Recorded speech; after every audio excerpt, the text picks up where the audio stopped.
us, give us a 5-star. Don't be a hater. Today, man, we get to talk about an awesome segment that I've been wanting to talk about. You know, it's got to do with Africa, man. Whenever it's got to do with Africa, I get real passionate about it. Today we're talking about the Sahel states, the three countries, Burkina Faso, Niger, and Mali. And these guys are the leaders of these three countries. Ibrahim Traore for Burkina Faso, Adore Ticheni, Niger, and of course General Demir Gayota of Mali, fighting against imperialists, fighting against France, America, keeping the country sovereign, doing right by their country, and actually, to be frank, the only three leaders I can think of in Africa that are doing any damn thing. All the other ones are just appointees. You know what I'm saying? So thank y'all for joining me tonight, man. It's gonna be an amazing episode. Last week I talked about Sonic the Hedgehog, but what I've noticed is that I have a passion now for talking about home again. Once I took that trip back home to Africa, man, I got to talk about what's going on. And today, I'm definitely going to talk about the Sahel state. So thank y'all for joining me. Thank you for being part of the chat tonight. Now, before I get into this podcast, we got to thank our sponsors. And man, do we got some sponsors? We got 3 sponsors. We over here doing a little something. We ain't doing too bad. We doing all right. You know what I'm saying? But yo, Sound Vision Podcast is brought to you by Homeland Fashions, home of authentic African. Oh my God, I'm over here studying. Home of authentic African fashion and accessories from the land. HomelandFashionShop.com is the website. You can reach out to Homeland Fashion. They're working on the website right now. And I plan on having the president and CEO of Homeland Fashions, Tracy Agboke, on the show to explain to us what exactly is going on with this amazing platform of hers, this amazing clothing line that she wants to get, that she's getting going. Nothing. When it comes to Africa, man, I get very, very, very intrigued. And so whenever I have creators that are doing things like that, I definitely want to have them on the platform, and I definitely want to have them to be part of the show. So thank y'all for joining me. So y'all look, Homeland Fashions, the logo right here. Look, they've already got a logo already. I've been showing y'all for a little bit. So I'm going to keep showing y'all every week. This is just what I do over here. You know what I'm saying? The Sahel states. Yes, I'm not going to talk about what you usually used to hearing, comics and all that. Nah, I like diversifying my portfolio, man. So yo, that's Homeland Fashions. And this podcast also brought to you by Tigler. If you need executive services from plumbers to pediatricians and everything between, search Tigler. Don't wait. That's Tigler.com. That's Tigler.com. And Tigler is owned and operated by Aditya Agboke. How y'all doing? Welcome to the chat. Welcome to the awesome episode, Sound Vision Art Life, episode number 227. Oh my God, episode number 227. That's crazy. You know what I'm saying? Yo, 227. That's amazing. You know what I'm saying? So, Sound Vision Podcast, and is owned and operated by Aditya Agboke, who's one of the best CEO out there in the galaxy right now. I've had him on the show before, episode number 200 and was that episode number 170? I think I don't even remember. But I had him on, but we plan on bringing him back again because a lot has changed at Tigler, so we're still working on that. And Tigler.com, if you need executives, I'm talking about services like plumbers, pediatricians, carpenters, landscapers, anything with professionals in it, you want to go through Tigler as your middle person so that you can vet these people that you're going to meet so that you can know you're getting the right person. So that's Tigler.com. Tigler.com. Don't wait. That's Tigler.com, y'all. So please, thank y'all for joining me tonight, man. Thank y'all. If you are joining me tonight, please hit the like, hit the subscribe, and hit the notification button. One thing about my podcast now is that I'm diversifying it. How you doing? Welcome to the chat, B viewer. Thanks for joining me. Welcome to another episode of Sound Vision Art Life. And there's also to this podcast. I'm just thanking my sponsors, so y'all bear with me. Gotta pay the bills. You know, I got sponsors now, so I'm feeling pretty good about myself. So this podcast also brought to you by Anadil for the Ankle. Don't live with foot pain. Let Anadil for the Ankle make your feet happy again. That's AnadilCenter.com for details, y'all. That's AnadilCenter.com for details, y'all. Before I forget, I want you to let y'all know Tigler is owned and operated in 2 locations. They're operating in the East Coast area, in the Virginia area, but they're also operating in the West Coast area, the Long Beach and Los Angeles area. So please, Tigler.com. That's Tigler.com, y'all. Tigler.com. And this podcast, like I was telling you, is also brought to you by Anadil for the Ankle. Don't live with foot pain. Let Anadil for the Ankle make your feet happy again. That's AnadilCenter.com for details, y'all. That's AnadilCenter.com for details, y'all. And Anadil is owned and operated by one of the greatest foot specialists in the galaxy right now, Dr. Neri Onosode, who's out of Dallas, Texas, and Frisco, Texas. Yeah, that's right. You know what I'm saying? So, you know, you definitely want to check that out. You know, you want to definitely check that out. You want to check it out. If you are in those 2 locations, you want to check them out because they are doing amazing work. And look, these custom orthotics are this what I'm talking about. A lot of us got foot pain, man. I'm not trying to have no foot pain. You know what I'm saying? So for me, foot pain is I gotta get it out the plane. So guess what? I went in on Dr. Nerosode, and I've been pain free for a good minute, man. So yo, AnadilCenter.com for details, y'all. AnadilCenter.com for details, y'all. You know what I'm saying? AnadilCenter.com for details, y'all. You know what I'm saying? So Y'all, now let's get into this amazing podcast episode, man. Look, thank y'all for joining me, man. Welcome to episode number 227. Today, whenever I get to talk about Africa, man, it really there's a lot of passionate. I get really passionate about what I'm about to talk about. So today we're talking about the Sahel states, man. To be honest with you, pretty much you are in a war state, like because they are fighting for their sovereignty, right? And this is in Africa, West Africa to be specific. Um, I don't know to be specific. So the Sahel states are in the West Africa. Actually, I'm gonna pull up a Google map so I can show you exactly where I'm talking about. These three countries. For me, talking about Africa is always important to me because it's not what people want to hear, but this is why it's my show. I can talk about whatever I want to talk about. I'm not trying to impress nobody. You know what I mean? So let's see. Let me just bring up a map of Africa right quick.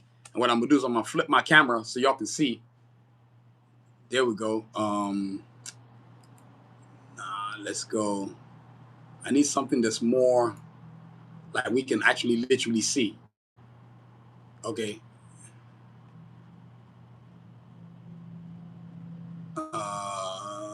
Maybe I can live with that. Okay, yeah, I can live with that. Okay. So y'all, pretty much I'm about to flip the camera, right? So you see right here, Mali, Niger, and then Burkina. Those are the three states, the Sahel states. And those are the states that are actually starting and fighting for their sovereignty. So those are the states that I'm talking about. So y'all, yeah, for me, the things I'm going to talk about today, the origins, the history, the revolution that's going over there right now in Africa. Man, I'm so glad that my people are finally deciding it's time to kick out trash and clean up our continent. The sovereignty that they have right now, the formation of the AES Sahel states, and then of course getting your mind right, being healthy mentally, and then of course my final thoughts. First of all, let's talk about the origins of the Sahel states. I think a lot of people have to understand what is going on in the Sahel states, what's happening in Africa right now. My generation having to make up for the hot mess that the generation before us did not do, which means kicking out imperialism. And you have to understand something. If you've never lived in an imperial state where you have other countries trying to tell you what to do with your resources, basically you have countries like America, France, Belgium, Germany, Italy. The list is endless. But in particular, this Sahel states, the one enemy that's really permanent right now is France's filthy ass. France is a sorry excuse for a country, and they are notoriously known for doing ill shit all over the world. Whether it's Vietnam, whether it's in Mexico, whether it's in Haiti, they are so broke. Right now, I want you to think about this. Right, they used to steal uranium and go sell it at 3 times the amount. So when the Sahel states got formed, right, and the whole point of how this origin thing started was with General Gaeta of the Sahel states. Let me actually give me a second. I'm actually going to show you him. Okay, y'all. I'm gonna flip my camera again. Now these three men. I want you to look at something. Top guy right here, Ibrahim Traore. This guy right here, General Gaeta, and this guy right here, General Techeni. These are the heroes of Africa right now. These three men are what's changing Africa right now. These three men are what's giving Africans like me hope that yes, Africa is about to change. These three men I just showed y'all are the changing guard in Africa. They are giving Africans the freedom that they want. And crooked countries like France, the US, England, and all these others, a lot of these European countries, Belgium, Italy, are all figuring out how they're going to disrupt the Sahel states. But we're not having it because guess what? We've decided sovereignty is more important than you telling us what to do. No longer are we going to have these crooked leaders that don't serve their own country. So, for a lot of y'all who this podcast might not be what you want to hear tonight, but this is what I'm going to do. Because every week I'm alternating now. 1 minute I'm talking about superheroes, next minute I'm talking about the real stuff that's going on at home. So feel free to leave. I ain't tripping, man. You know what I'm saying? And if you're going to stay, please be sure to like, subscribe, and definitely hit the notification button. Because I think what's wrong with this world is that a lot of people are uneducated. It seems that people would rather be ignorant than educate themselves. But that's okay, though. Hey, I'll educate you as best as I can. But now, the formation of the Sahel state. So Gaeta decides in 2020, right? We got to get this dude out. We got to get these useless people that are running our country into the ground, get them about the paint. How are people suffering? How are people having no money? How are people having no light, no food, no nothing? He's like, nah, you got to go. So he does a coup, which is the smartest thing you can do. Military tactician, he gets the loser that's in the way. I don't even want to remember who the loser is that was in office when Gaeta got into office. So no, Gaeta is in charge of the country Mali. Yes, the same Mali, the great Mansa Musa, the richest human being that has ever lived. Mansa Musa in mathematics today would be worth at least 1.5 trillion. That's 7 times the amount of Elon Musk sorry ass is worth. He could literally buy Musk, Gates, and whoever else you can think of. They all still don't add up to him. You know what I'm saying? The 10 rich people in the world don't add up to this man. That's how rich Mansa Musa was. This man was so rich, he was giving loans to Egypt. And actually, speaking of Mansa Musa, that's actually gonna be an episode. I'm actually writing that down right now. Yep, that's gonna be an episode. So right there, you've got Gayota leading the charge, right? And for me, when a guy is leading the charge like this, he decides that the sovereignty of his country is very important. But what he's also decided is that he's going to go against these imperialist countries. And imperialist countries are always, I'm actually doing a project on that right now. You know, if you don't know about anything about the Berlin Conference in 1884 to 1885, basically 14 European countries decided that we're going to carve up Africa into 54 countries, and each one of us is going to get a territory. How does people have a meeting talking about we're going to split Africa into territories? Because the way Europeans move is they work parasitically. What I mean by parasitically is that they can't feed themselves, so let's go find somewhere else to go leech off of. Even till today, they do that. But what they have a problem now, what's a problem for them is that Africa's youth, particularly my generation, we've said you can go to hell. We don't want you in our country no more. That's why you get guys like Gayota, Ticheni, Traore, who have become presidents, getting these losers who want to be appointees out the way. Most of these African leaders are useless human beings. They're appointees. I got no respect for none of them. I got no respect. I don't have respect for our president of America. So why would I have respect for a lot of? They don't have the people's need in mind. A good leader has people's need in mind, right? So these 3 men, Gayota, Ticheni, Traore, are like, you know what? Forget this. We're forming the Sahel state. So Gayota runs a coup. He takes out the useless president in Mali. Next up, Ticheni in Niger, he does the same thing. And then in 2022, the guy that you're all hearing about now, Ibrahim Traore, he does the same thing in 2022. He gets the bum that's in the office out the way, out the paint. Now, since that time, they decide we're going to form the AES states, right? No longer do we want to run our currency through the US, the UN, or any of that. Then now, we sovereign. And sovereign, if you don't know what sovereignty means, is that to stand on your own. No country will tell you what to do. And for the longest, America's went around stealing people's resources. Like right now, they're trying to steal Venezuela's oil. They've been spending all this year coming up with propaganda nonsense to steal Venezuela's oil. It's cartels. It's a bunch of nonsense. It's what you do best. They went into Iraq and stole oil. They went into Afghanistan and stole oil. Now they want to go to Venezuela and stole oil. It's always the same line. Always the same line. And nobody's going for it anymore, especially Africans. We want you out the paint. We want you. Forget we want you. You are gone. You see what I'm saying? And what's also happening now that I'm proud of is that a lot of Africans are done doing this Mr. Nice. For the longest time, I did not understand. Why are you worshiping white people? What the hell is wrong with you? You know what I'm saying? They ain't bringing nothing. They're parasites. Europe, England, Britain, Italy, France, all these European countries, they ain't got shit. Everything they got, they stole it from Africa. Africa literally, after World War II, rebuilt Europe because they stole resources from Africa to rebuild them. Now you're selling uranium, you're selling oil. What kind of nonsense is that where your oil gets shipped to another country and then they sell it back to you because they don't want you mining your own oil? Nah, we're not going for that. Hell no. You know what I'm saying? So the Sahel states was born in 2020. So now you've got Traore, Ticheni, Gayota, and they say, you know what? We're forming the Sahel states. And ever since then, they pull out of ECOWAS, which is supposed to be a Western African Union. They said, you can go kick rocks because all you guys do is steal money, right? They told the AEU, which is the African Union, go hell too. The AEU is probably the most useless entity in Africa. I really don't care much for those idiots. It's run by buffoons and cowards, right? All they do is bootleg. Oh, let me take a trip to France. Oh, let me go and take a trip to England. Let me take a trip to Belgium. Fuck Belgium. Fuck France. What the hell have those countries ever done for us? Belgium, responsible for killing Patrice Lumumba, one of the greatest African leaders ever. England, responsible for killing Kwame Nkrumah, first president of Ghana, one of the greatest African leaders ever. America, England, responsible for killing Murtala Mohammed in Nigeria, my country. Same thing, responsible for moving Azikwe Ichebe, first president of Nigeria. The Union powers, NATO, I'm just calling them the white countries. How about that? I'm just going to put it that way.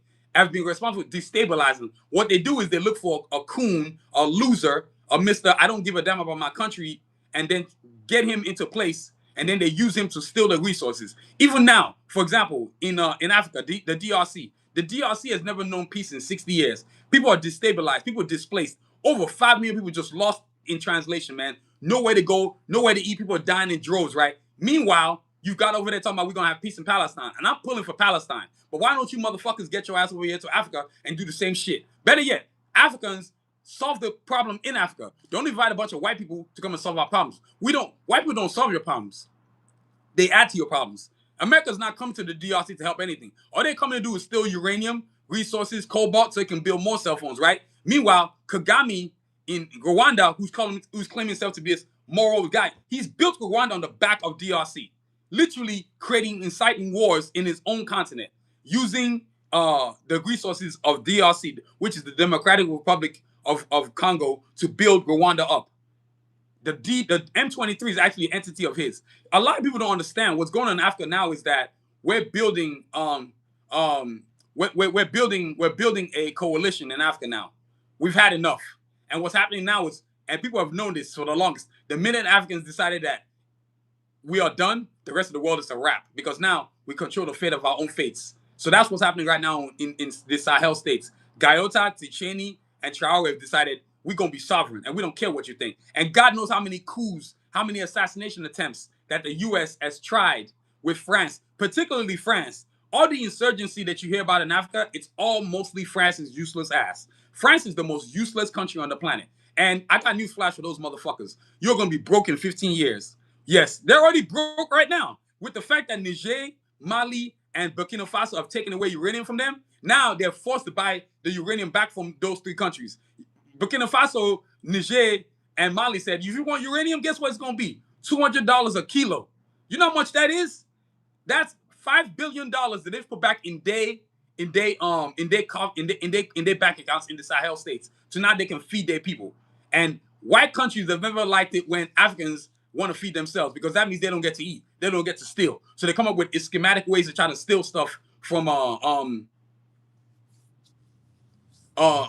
they come up with schematic ways to try to steal stuff from the countries. You have to have good leaders to have a good country. And when your good leaders have good consciences, it's the change in a country. And usually countries that want to incite wars, create instability. You know, the USDA was probably the greatest gift that ever happened to Africa when Trump's dumbass decided to leave. So we're not doing the USDA aid anymore. It was never aid. It was used as a disguise to infiltrate countries and steal their resources. They're doing the same thing right now. They're trying to do the same thing right now in Venezuela. Not even trying. That's exactly what they're doing. Talking about Venezuela's got cartels. What the hell? They don't like the Venezuelan president because he's a social capitalist. What that means is that he chooses to serve his own people, benefit his own people. Like, you know, and this is another person I'm going to talk about later on is Gaddafi, man. I will never forgive President Obama for what he did to Gaddafi. He's a piece of shit, Obama. He straight up killed one of the great African leaders who was serving his continent. And because America couldn't keep stealing oil, stealing money, stealing everything, the minute he said we're going to get our own currency, oh, it's all hell. Because anything that's going to challenge the dollar, they don't want that. No, sorry, the dollar does not run the world anymore. The best gift you can give yourself is to de-dollarize your country. You see what I'm saying? And that's what the Sahel states have done. They've literally created their own currency, which I'll get to later. So, yo, that's the origins. Right now, I want y'all to understand the next part, the most important part, really, the history of the Sahel states. For the longest time, since the days of Thomas Sankara, and for a lot of you don't know who Thomas Sankara is, Google it. One of the greatest African leaders ever. The CIA, along with the France, and with Blaise Compaoré's bitch ass, they assassinated the great Thomas Sankara, right? They take him out. So now this creates a hostility and destabilization of the region. Burkina Faso, Niger, and Mali, because they know we need to keep it destabilized so we can keep stealing their resources. Now, y'all want y'all to keep that in mind. Stealing their resources. It's not about, oh, democracy. You know, you can keep that democratic bullshit. There's no such thing as democracy. Democracy is a business to me. That's what they've been peddling since the Roman times, and that's what trying to peddle now. Except now, we in Africa, we as Africans, we see America as propaganda. Let me just be frank about that. We don't care much for America. Keep your propaganda. You're not lying anymore. You're not going to call our leaders. We know who our good leaders are. And those of us Africans are going to protect those good leaders. And that's what America doesn't like now. At first, when Burkina Faso was breaking off, particularly Ibrahim Traoré, they besmirched his name. They did everything they could to try to besmirch this man's name, and Africans weren't having it. To the point where y'all saw all the stuff who was going on, people protesting, do not touch our brother. Otherwise, it's going to be World War III. And I still maintain that stance. I promise you this right now. If you touch our brothers, it's going to be a problem. Trust me, that's smoke that America does not want. We, this generation, we do not care. We're not interested in trying to have no kind of partnerships with America, with France, with Europe. In fact, get the fuck out of our continent. That's what we're really saying. We don't want you in our continent. And for a lot of you idiots out there that think that, oh, well, Africa is something you need to save. No, Africa is not something you need to save. We don't need nobody to save us. We can save our damn selves. Just get the hell out of our country. Stop stealing our resources. Just trying to have our sovereignty. You know, there's three things that Africa needs: industrialized sovereignty, food sovereignty, and security sovereignty. And that's what the Sahel states are building. And meanwhile, while they're trying to build this, they're trying to the Axis powers, which includes France, America, England, they're all scheming to figure out how they're going to destabilize the Sahel states, right? So these three guys decide, you know what? We're better off strong together than we are separately. So Niger, Mali, and Burkina Faso join forces. Now, the smartest thing they did was say, you know what? We move as one block. The smartest thing they did was they created one currency. They said, we're going to start our own bank. We're going to start our own judicial system. We're going to start our own economic system. We're going to start our own technology system. So much so that they had to fight against the past, right? And the past was insurgency. France, y'all are going to laugh about this. France was actually lying, saying we can be security forces for your country. Meanwhile, they were the same country who was arming the terrorists that was terrorizing the country. So one day, Captain Ibrahim Traore, who has been a soldier on the ground himself, Gayota, a soldier on the ground himself, Ticheni, a soldier on the ground himself, like, look, these guys aren't helping our country. They're literally causing the problem. They're part of the problem. They're stealing our resources so they can keep going. Welcome to the chat, y'all. Welcome to another episode of Sanusi Out Life. My name is Adewale Jr., episode number 227. Ready for war, the Sahel states. You know, there's a lot of wars can be fought, but the greatest war that need to be fought is the mental one. And that's what the Sahel states are doing today. So y'all, feel free to stick around. And if you're not a follower already, please subscribe, like, and definitely hit the notification button. Now, back to my situation, because I was talking about the history of the Sahel states. What's happening now is that these three countries decide we're going to join forces. These three brilliant African leaders. And I love being Nigerian, man. Let me tell you, when I went home, man, I did not want to come back here. I said, nah, I'm good, man. You know, when I touched down in America, I said, oh, I'm back to the land of assholes again. You know, there's a toxic energy right now that is going on in this country. And that's why you have great leaders, Traore, Gawata, Chicheni in Africa, saying, you know what, we're not having it no more. We will be sovereign. We will decide our own country's fates. We will lead our people. We'll feed our people. We'll clothe our people. We'll give them technology, education, real education, and sciences. Education based on our culture, not based on European culture. I've heard these idiots talking about, well, when we went to Africa, imperialism did educate Africa. Motherfucker, we was already educated before you got there. It's called Timbuktu, motherfucker. When Europe was coming over here and Romans were going to Mali and stealing mathematics and education. What the hell you think we were doing? We were already checking out the solar system before you got why Europe was crawling in caves. So there's an art project I'm actually doing at school right now. Oh my God. Hopefully when I'm done with it, I get to show it on my podcast. But trust me, it's a very liberating feeling to see that finally, leaders are standing up to par. The rest of the leaders in Africa, man, I'm not willing to give any of them any props because they were not worth the damn, because they did what they usually do.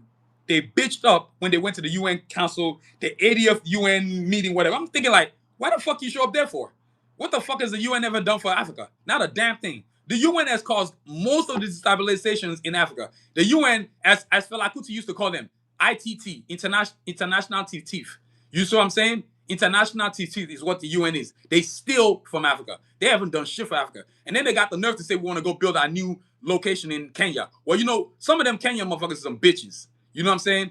The Kenyan president is a bitch. Because I know the people of Kenya don't give a fuck about no UN. They don't want the damn UN in their country. But Ruto is such a bitch. He's such a coon. He's such a damn Uncle Tom. He's going to sell the future of the Kenyan people so that he can look important and join NATO. Fuck NATO. What the fuck has NATO ever done for Africa? You know what I'm saying? Fuck NATO. Yeah, you heard what I said. Fuck NATO. They haven't done shit for Africa. People have to understand the history of how the Sahel states got born. And what they don't like is we need to break the Sahel states, because if we don't break this, more and more African countries going to join forces. Well, duh. What do you think was going to happen? What you thought you was going to forever keep us divided? The diaspora itself. I'm talking about the African countries, those in the Caribbeans. You know, for all of y'all don't know, a lot. This is the first year where the Caribbeans didn't go get a loan from the damn America. They decided, you know, go keep your damn money. We're going to get this money from Africa. That's the kind of stuff that needs to happen. And that's what happens when you have three great leaders in Niger, Mali, and Burkina Faso. So now, the Sahel states for the longest been getting bombarded by jihadists, by insurgents, constantly getting attacked, no security, no safety. The people have no, to the point where the people are running to other countries, right? So when Burkina Faso gets Traore, Niger gets Ticheni, Mali gets Gayota, oh no, we're coming back home. We're coming back home. Right now, if you don't notice, there's a call back to Africa, man. A lot of Africans are like, fuck Europe, fuck America. I'm taking my ass back to home. Why should you let your talent benefit America when it could benefit your own country? Because when you're smart, when your leaders are actually leading, create infrastructure, education, health, technology, sciences, all the things that make you prosper. Africa is the only continent that's self-contained. When we actually become one and we're not letting anybody steal anything anymore, we don't need shit from anybody else. Nigeria's got one of the biggest oil reserves. Nigeria could literally feed Africa with oil reserves. Kenya could literally feed all of Africa with cocoa. Niger, Mali, and Burkina Faso could feed all of Africa with uranium. Africa builds its own cell phone tower. Africa builds its own cell phone. Now we don't need T-Mobile. Africa's right now working on a WhatsApp, a communication app. WhatsApp is about to get kicked out of Africa. And these are all the things that all these countries don't like, because now you can't leech off of Africa. I've always said this. All these countries, America, Europe, they're all parasitic. Even Canada's bitch ass. Fuck Canada. I used to have respect for them, but I ain't got no respect for them no more. Because they're just parasites too, just like the rest of them. Claiming to be all noble and we accept all cultures. Fuck you. Why you're stealing shit from Niger? You know what I'm saying? They're one of the countries that got kicked out. Now, what's good about the Sahel states is now that Burkina Faso, Niger, Mali said, you know what? There's only one way we can change this situation. We have got to have sovereignty. We've got to have sovereignty. And y'all, you can't do anything if you don't have sovereignty, right? Yes, that's right. You got to unite your community. And when I say your community, well said, Jessica and Light, man. Well said. If you want your community to be united, you must. And Jessica, while you're at it, go ahead and share this stream right now. This live podcast I'm doing with your friends. Let them hear the truth. It's time for Africa to grow. You see what I'm saying? Because when there's a strong Africa, right? That means that a lot of African American youth in America can't get shot. They're going to be thinking twice about putting a bullet in a brother when he's in Chicago, when he's in Mississippi, when he's in California, when he's in New York. Because they know there's going to be consequence. Africa going to lay that hammer down. You see what I'm saying? That's where this is going. Mark my words. In 5 to 7 years, Africa is going to be top dog in the world. And that shit's going to shock a lot of people, boy. People don't know how to handle it. Like, you're already terrified of great African men. What are you going to... Well, you're terrified of anything African-centric. Malcolm X, Medgar Evers, Tupac, Bob Marley. You're scared of them. And these are singular entities. Now, imagine an entire continent. That is like... White people like don't want that. That's why you got these bastards in South Africa.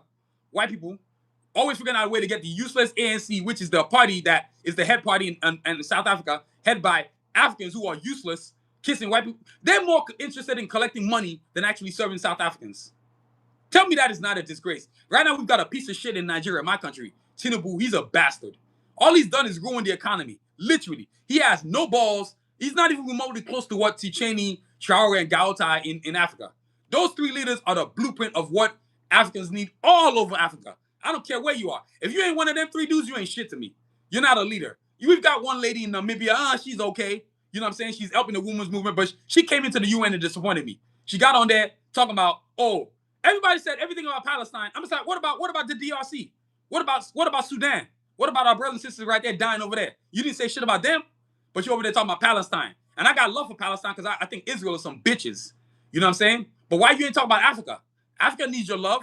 Serve your own people. And that's why I'm so proud of these three men, because they were the only one who did not go to this stupid UN 80th meeting. Fuck the UN. What the hell has the UN ever done for Africa? You need to ask yourself that. You do what I'm saying? So if you're on the outside looking in, unless somebody's actually telling you the stories, the horror shows that the imperialists, and Kwame Nkrumah, the great Kwame Nkrumah, the first president of Ghana, said this. The most dangerous thing in this whole thing that the imperialists have been doing is neocolonialism, which is what's happening right now. When you take, instead of being in the actual country themselves, you take these coon leaders, like the ones we have in Guinea-Bissau, or in Cameroon, or in Ivory Coast, and you put these coons in their positions, and they serve imperialists. So let me get this straight in your head. You think it's intelligent for you to let another country come siphon your resources, take it to their country, mold it to whatever they want to mold to, and sell it back to you. That's why you got these dumbasses in let me tell you the countries that I'm talking about right here. Let me point to y'all the most useless leaders, where all the useless leaders are in the country. I'm actually gonna point the camera to it so y'all can actually see it. Oh, here we go. Here we go. I got it. Look, y'all. Let me flip the camera on y'all. Check this out. Wherever I put the arrow. So right now, useless leader in Ghana, useless leader in Nigeria, useless leader in Cote d'Ivoire, useless leader in Burkina Faso, useless leader in Guinea, useless leader in Senegal. There's only 3 places where there's leaders that are worth a damn. You see what I'm saying? Let me tell y'all where they at. You got Niger, Mali, Burkina Faso. Chad, I'm kind of getting impressed with him. Senegal, he's a bitch. Straight up. Let me keep it 100 with y'all. Namibia, that's where the lady, she's doing okay. Botswana, this guy sounds like a damn politician, to be honest with y'all. Zimbabwe could be going in the right direction. The rest of these motherfuckers are assholes. And Kenya, for sure, got a bitch for a president. He's a piece of shit. He's a straight up piece of shit. You know, he ain't talking about doing nothing. You see what I'm saying? So that's what you got right now in Africa right now. You see what I'm saying? So you have to understand what you're dealing with so you can solve the problem. That's what the history of the Sahel states is now. Constant destabilization is what France has been doing. Even right now, they're doing it. Just 2 days ago, they tried to plot it to take out the president of Burkina Faso. This is wild. And what France doesn't understand is that the army of Africa is not one country. The army of Africa is not the armies themselves. The army of Africa is the citizens, the youth, people my age. We're not having it. You're not taking Africa anymore. You're done with imperialism. People over here burning American flags, burning French flags, Italian flags, Netherlands flags. And these are all the countries that are all full of shit that were all part of this destabilization of Africa. You have to understand. Welcome to the chat, y'all. Thank you for joining me. Welcome to another episode of Sanusi Not Life. Episode number 227. Ready for war, the birth of the Sahel states. Yeah, you know, when I talk about my Africa, man, I get real passionate. So, hey, if you love hearing stories about Africa, about how we're going to liberate it and fix it, feel free to stay. If not, thank you. Have a good night. And if you don't want to stick around, maybe you want to come around next time, be sure to like, subscribe, and definitely hit the notification button. Thank you. So, y'all, now, so that's the history of the Sahel states right there. Building itself back to a sovereign nation, which incorporates security, food sovereignty, technology sovereignty, growth sovereignty, lack of imperialism. That is very important. You cannot grow as a country if you keep asking countries that steal your stuff to give you back stuff. Like, it's never made sense to me. Why are you asking France for shit? France is broke as fuck. They're a parasite. They ain't shit without leeching off of Africa. That's why Macron's sorry ass is over here coming up with ways to destabilize. So he can't do it directly. So he's got countries like Ivory Coast, Guinea, useless leaders, Cameroon, all these bitch leaders, all these, let me tell you, and then to make it worse, there's nothing worse than having an African president with a white girl on his arm. What the fuck are you thinking? Really? You're a president of an African country, you got a white girl on your fucking arm. You must be crazy. Just for that kind of shit, you should be executed. You're in an African country and you think it's okay to have a white woman on your fucking arm and you're the president of an African country? Hell fuck no. If you were in Europe, can you imagine Obama having a fucking white girl when he was president? You know what I'm saying? What the hell is that? You know, and this is another thing that I've been wanting to say. A lot of African countries need to kick out military units of other countries out of their country. I don't see Nigeria in France with a military base. I don't see Nigeria in Italy with a military base. I don't see Ghana in Italy with a military base. Why the fuck are they in our country? We don't need shit from them. I like the mentality that a lot of Africans are having now. Europe, get the fuck out of our continent. And we're not being polite either. Get your shit and get the fuck out. You know what I'm saying? And then they threaten you with sanctions. Okay, great. Sanction us, because we can sanction you too. You ain't gonna get shit. Not oil, not uranium, not cobalt, not none of the stuff that you need to keep your country running. Just ask France. They going broke as fuck. You know what I'm saying? And I'm loving every minute of it. Watching Macron's bitch ass figure out how he's gonna freeload off Africa. Those days are done. You see what I'm saying? So that's the history of Africa. Now, the history of the Sahel states. Now, a revolution is brewing. And I do mean a revolution is brewing in Africa. And not just in Africa, but particularly the place that I've been talking about since I started this conversation. It's brewing right now in the Sahel states. Niger, Mali, and Burkina Faso. And look, I'm going to show you these 3 great men again. You know what I'm saying? These 3 great men. Let me flip the camera so y'all can see them, because they're totally awesome. These 3 great men. Ibrahim Traore, General Gayota, General Cheney. These 3 amazing men are liberating Africa. Y'all see that right there? Those 3 amazing men. They are changing Africa for the greatness of Africa, what it should be. For what our forefathers, when Ghana first got its independence in 1957, what Kwame Nkrumah, the great Kwame Nkrumah, envisioned that Africa would become. This is what America and the US and England is all afraid of. We don't want these dudes uniting, boy. It's scary. It's like the time when Malcolm X met Martin Luther King, boy. I know J. Edgar Hoover was shitting in his pants. He took a fucking dump in his pants like, damn, these two N-words just met each other. Damn. You know what I'm saying? So you have to understand that, man. You really have to understand what is going on in Africa, like what's going on. So now, revolution. They decide this revolution is not only just going to be that we take back our country. Oh, no, no, no, no, no. We're going to be completely independent. So guess what they did? France, get your shit and get the fuck out.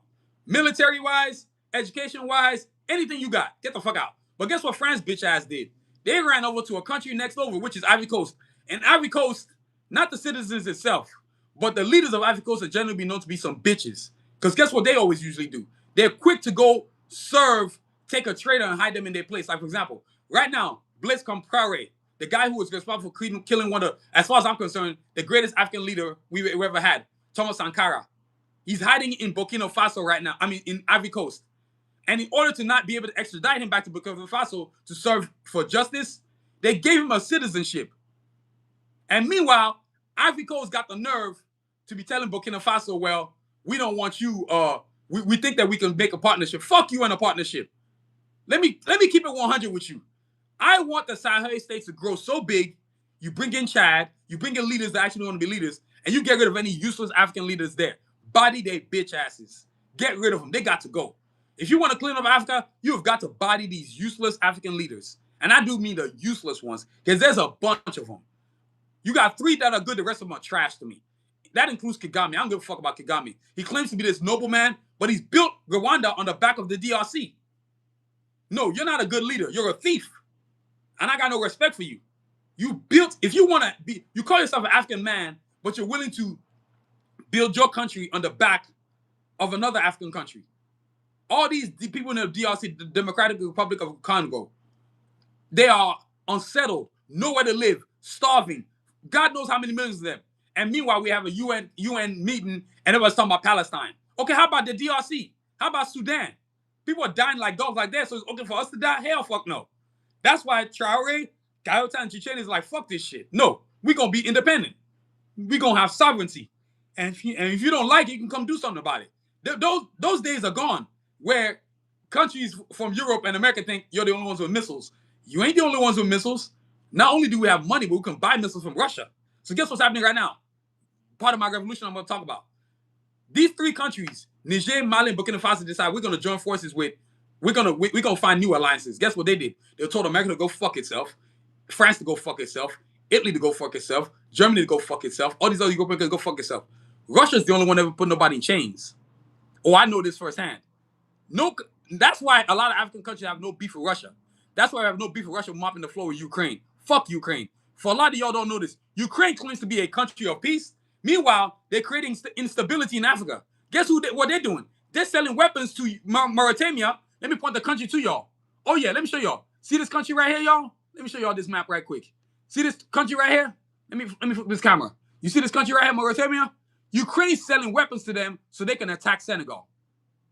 Y'all see that? This country is getting weapons from Ukraine so they can sell it to Senegal. So they can attack Senegal. Tell me why that is a good thing, and yet Ukraine is claiming, oh, we need some money. You're just a bitch arm of NATO. From the jump, I always thought Ukraine was a piece of shit. With Zelensky's bitch ass. I can't stand that motherfucker. Zelensky's a piece of shit.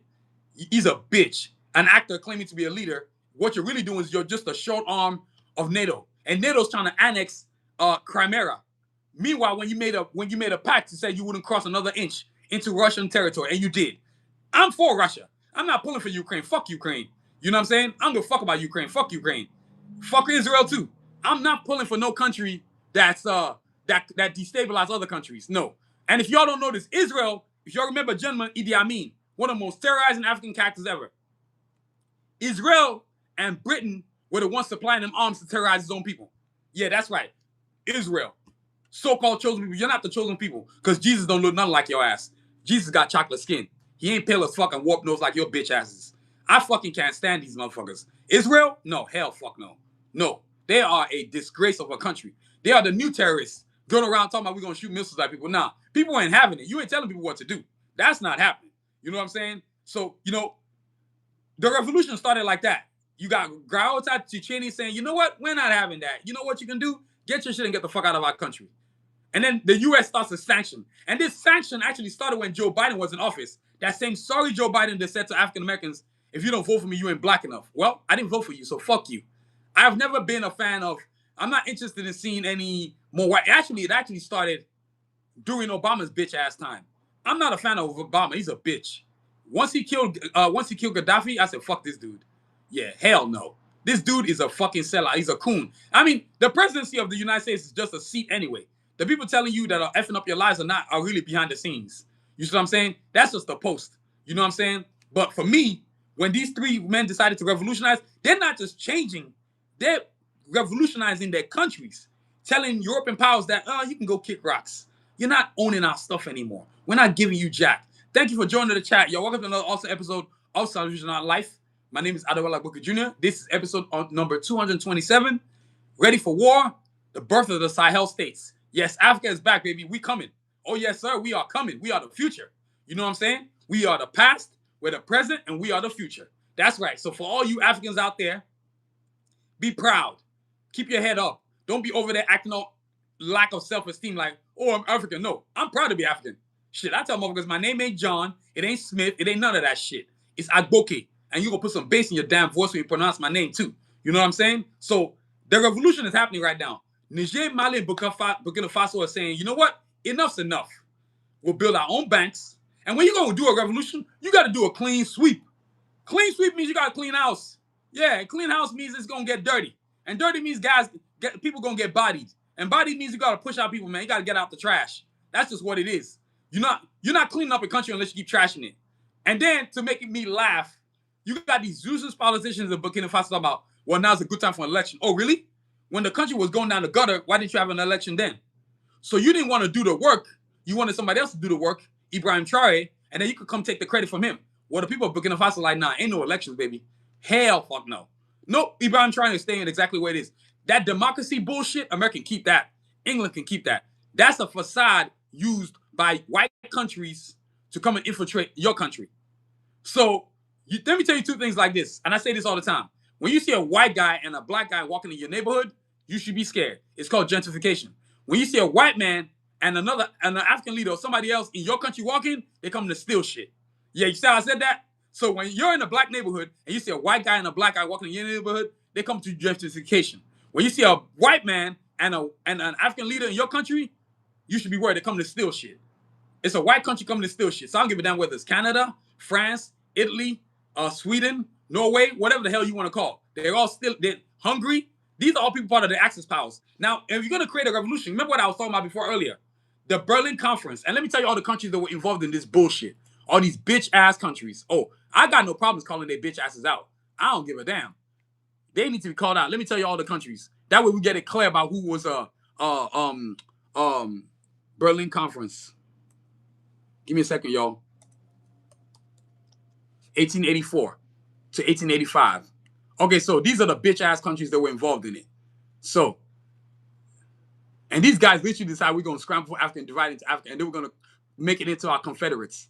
So let me give you all the countries that are part of it. Oh yeah, I'm going to put some people on blast. Well, they're already on blast. I'm just putting them on even more blast. So Otto von Bismarck, the bitch-ass chancellor of Germany, is a piece of shit. Leopold, another piece of shit from Belgium. You know what I'm saying? They decide we're going to scramble for Africa. And we're going to divide it. We're going to steal the minerals, the resources, the ivory, the cotton, every damn thing. And we're going to do slavery too. So look, 7 of the 14 countries represented were Austria-Hungary, Russia, Denmark, Netherlands, Sweden, Norway, Ottoman Empire, United States. Yeah, United States filthy ass claiming to be this great country, but meanwhile you're criminals and stealing shit. You know what I'm saying? And these guys plotting. And let me see all the other countries. In fact, I got it's in my phone. Portugal was there. Let's see. Let me see who else. Let me see. I'm trying to think.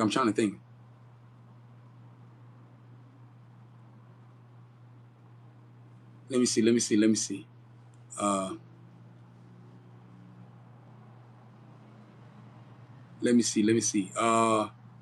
Yeah, those were the okay. Here we go. Thank you. This is what I wanted. Okay, there we go.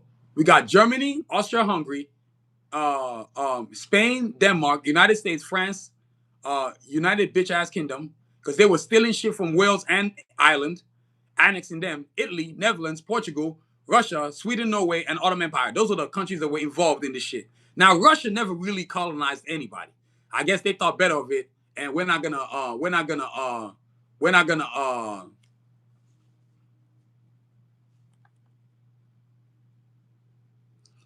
gonna join the party and live and put everybody in chains. But the rest of these other countries is bitch ass Portugal, bitch ass Netherlands, and the Netherlands is known as the Dutch. And those motherfuckers are still in South Africa today, right? Oh, but don't worry, we got something for their ass. They're gonna get the fuck out. There's a lot of white people that are under the illusion that they're gonna stay in Africa forever. I got news flash for you. That's not happening. You motherfuckers are gone. You're done. We're gonna make you pack up your bags and leave. And if you don't pack up your bags and leaves, it's gonna be a motherfucker. So right now, you know what I'm saying? So that's what's going on right now. So the revolution is building. And based on the history of what's happening in Africa, these three men, Gayota, Chicheni, and Traore said, yeah, we gonna clean house. We're gonna start all over again. And then a damn thing you can do about it. They sanctioned them, they did all kinds of shit, and they still couldn't destabilize it. But once the people of Burkina Faso, Mali, Niger started seeing the fruits of their labor, they said, oh, these three men are doing something tremendous. You know, when history goes down and history writes about what changed everything in Africa again, it's going to be these three men right here. Traore, Gayota, Chicheni. And Gayota is the one who actually jumped this thing off. And look, let me show you Gayota again. So, because Gayota, I want people to understand. Gayota, this guy right here, let me flip the camera, y'all, let y'all see it. Gayota right here. This dude right here, he's the president. This dude right here, he's the president of Mali. He's the one who said, you know what? We're going to get this party cracking. We're going to get this thing going. These three amazing men are changing Africa. And look, and to do what they're doing, you got to have courage, man.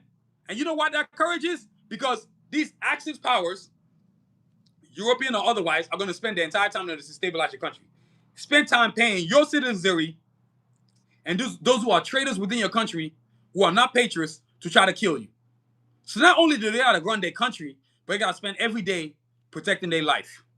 Every single day, somebody's always asking Ibrahim Traore, man, are you scared they're going to try to take you out? But you see, there's a problem. We, the people of Africa, have already said, if you touch our brother, it's going to be World War III. Mark my words, y'all. World War III is coming if anything happens to Traore. Anything.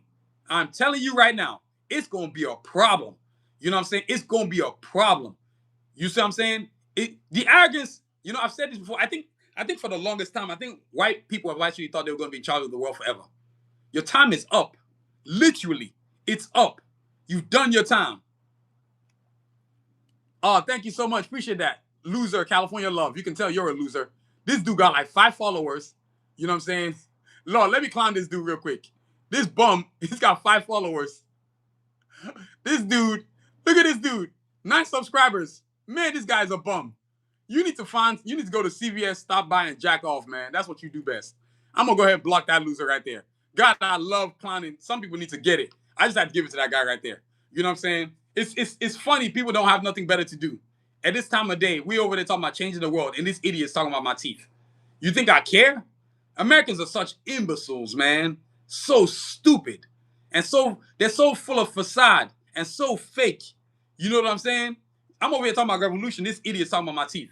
Now, which brings up, this revolution can only lead to one inevitable conclusion. Sovereignty. If you want to be free, you've got to have sovereignty. Despite of the sanctions, despite of the and man, they tried hard to sanction these brothers, boy. Oh my God, they tried. They are trying hard as hell right now. We're gonna sanction you. Okay, Ibrahim's trying for Burkina Faso said they're gonna sanction us. Oh wow. Okay, so while you're sanctioning us, guess what I'm going to do? I'm gonna create the country's first vehicle. Not only am I gonna create a vehicle, but it's gonna be electric. Now, they've got their own electric vehicle. They've got their own airline. They've got their own tomato plant. They've got their own farming system. They've got their own, oh my God, Burkina Faso is just doing the doggone thing. And what's beautiful about it is that the Burkina Faso, Niger, and Mali are sharing their resources. 5% from each country goes into a bank designed to run the entire countries. The Sahel states, they have their own currency. They have their own banking system. They said, fuck Europe, fuck Franco. You know what I'm saying? They're returning to the greatness of Africa, the restructuring, the rebirth. And this is what this gentleman named Patrice Lumumba, I mean, not Patrice Lumumba, but Professor Lumumba, out of Kenya talks about all the time, about how Africans need to rebuild their self-esteem and rebuild Africa again. Rebirth must happen. We must get the colonization mentality out of our minds, right? And so now, when you have sovereignty, sovereignty is a very key, important point when you're going to change your country, right? And these three countries, Burkina Faso, Niger, Mali, right? Ran by these three men, Traore, Gayota, Chicheni, decide, you know what? Hey, how you doing? Welcome to the chat. Y'all, thank you for joining me. Welcome to another episode of Salvation Art Life. My name is Adowa Booker Jr., episode number 227. Ready for war, the Sahel states, the birth of the Sahel states. And please be sure to like, subscribe, and definitely hit the notification button. Thank you for joining me. Now, look, so y'all, sovereignty is a very important key. You got to be sovereignty in your food, sovereignty in your technology, sovereignty in your sciences, sovereignty in your health system, sovereignty in your education. Do not let nobody colonize your mind, right? And that's what's happening right now in these three great countries right now. They're just breaking off completely. And what they're also doing, what I'm proud of, is that the next generation, they're saying they're making them become patriots. See, these individuals in most countries are only loyal to their stupid parties. They're not loyal to their country. Why the hell am I going to be loyal to a party? Like, I'm not loyal to the Democrats or Republicans. Fuck them. If I have any loyalty, be to some semblance of being loyal to the betterment of America. I'm loyal to Nigeria. I'm loyal to Africa, but I don't give a fuck about the leaders. I don't care about no parties. You know what I'm saying? Parties are never a good thing because what they do is they divide the country and they don't feed the people they're supposed to be feeding. That's why Ibrahim Traore and Gayota and Chichen is like, nah, sovereignty, the youth, they're going to be part of the military. They're going to understand, we're going to teach them the history. Thomas Sankara, Mansa Musa. You see what I'm saying? We're going to educate our people. You know, what's happening now specifically, like Niger with the uranium, excuse me. They are giving France a hurting, boy. Oh my God. France is hurting. They've closed 15 factories. Freaking Macron's bitch ass has fired like 2 prime ministers already. You know what I'm saying? Because he can't steal uranium anymore. You know, France has always been a parasite. They're a parasite to Haiti. They were a parasite in Vietnam. And they're a parasite in Africa. They were a parasite in Mexico. You know what I'm saying? They've always stolen what is not theirs. But now what happens when you can't steal shit? People say, get the fuck out of my country. When the right leader comes into play and says, you know what? Enough's enough. Get your shit and get the fuck out. You know, they're like France. You know what they did when they got kicked out of Mali, Niger, and Burkina Faso? They ran over to Ivory Coast and Guinea, ran by 2 bitch ass leaders, and both these motherfuckers are married to white girls. How the fuck are you gonna be a leader in Africa married to a white girl? Are you fucking kidding me? Really? Are you that inferior? You telling me all them African queens that were there, your bitch ass could only go get a white girl, a snow bunny as they call these motherfuckers. You know what I'm saying? You got me fucking twisted. Are you serious? And that's what's happening in Africa right now. This is what sovereignty can't happen unless you decide, I want to serve my people. And sovereignty is a big word, not security. Sovereignty means that you have full autonomy control of your country. No idiot from England can summon you. No idiot from Italy can summon you. No bastard from France, Macron's bitch ass, can summon you. Russia can't summon you. But I can't really put Russia in there because Russia ain't never really owned anybody. No, put nobody in chains. In fact, Russia's been an ally, if anything. They were allied to Lumumba in the 60s. They were allied to Africa in the 70s. They were allied to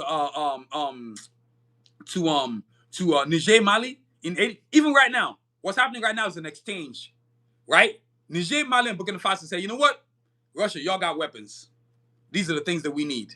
We've got this and that. What y'all need? Let's make an exchange happen. That's what's happening right now. And that's what the US can't control. That's what France can't control, right? You know? So that's what they can't control. And that's like what we need, sovereignty. To me, Africa ain't shit if it ain't got sovereignty. And what you need when you say sovereignty, that means that, to be honest with y'all, what we need, aside from what the Sahel states is doing, we need sovereignty in Africa. That means we actually have a leader. And I nominate Ibrahim Traore. The bitch that we got as African president right now, I think he's from this motherfucker's from Cameroon. Or is it which one of these idiots is the president of the AAU? Let me look it up because this guy's a fucking idiot. I just got no respect for a lot of these AU leaders. President of the African Union is freaking bum. Let me see who this bum is. So the president of the African Union right now is give me a second, y'all. It's this freaking loser right here.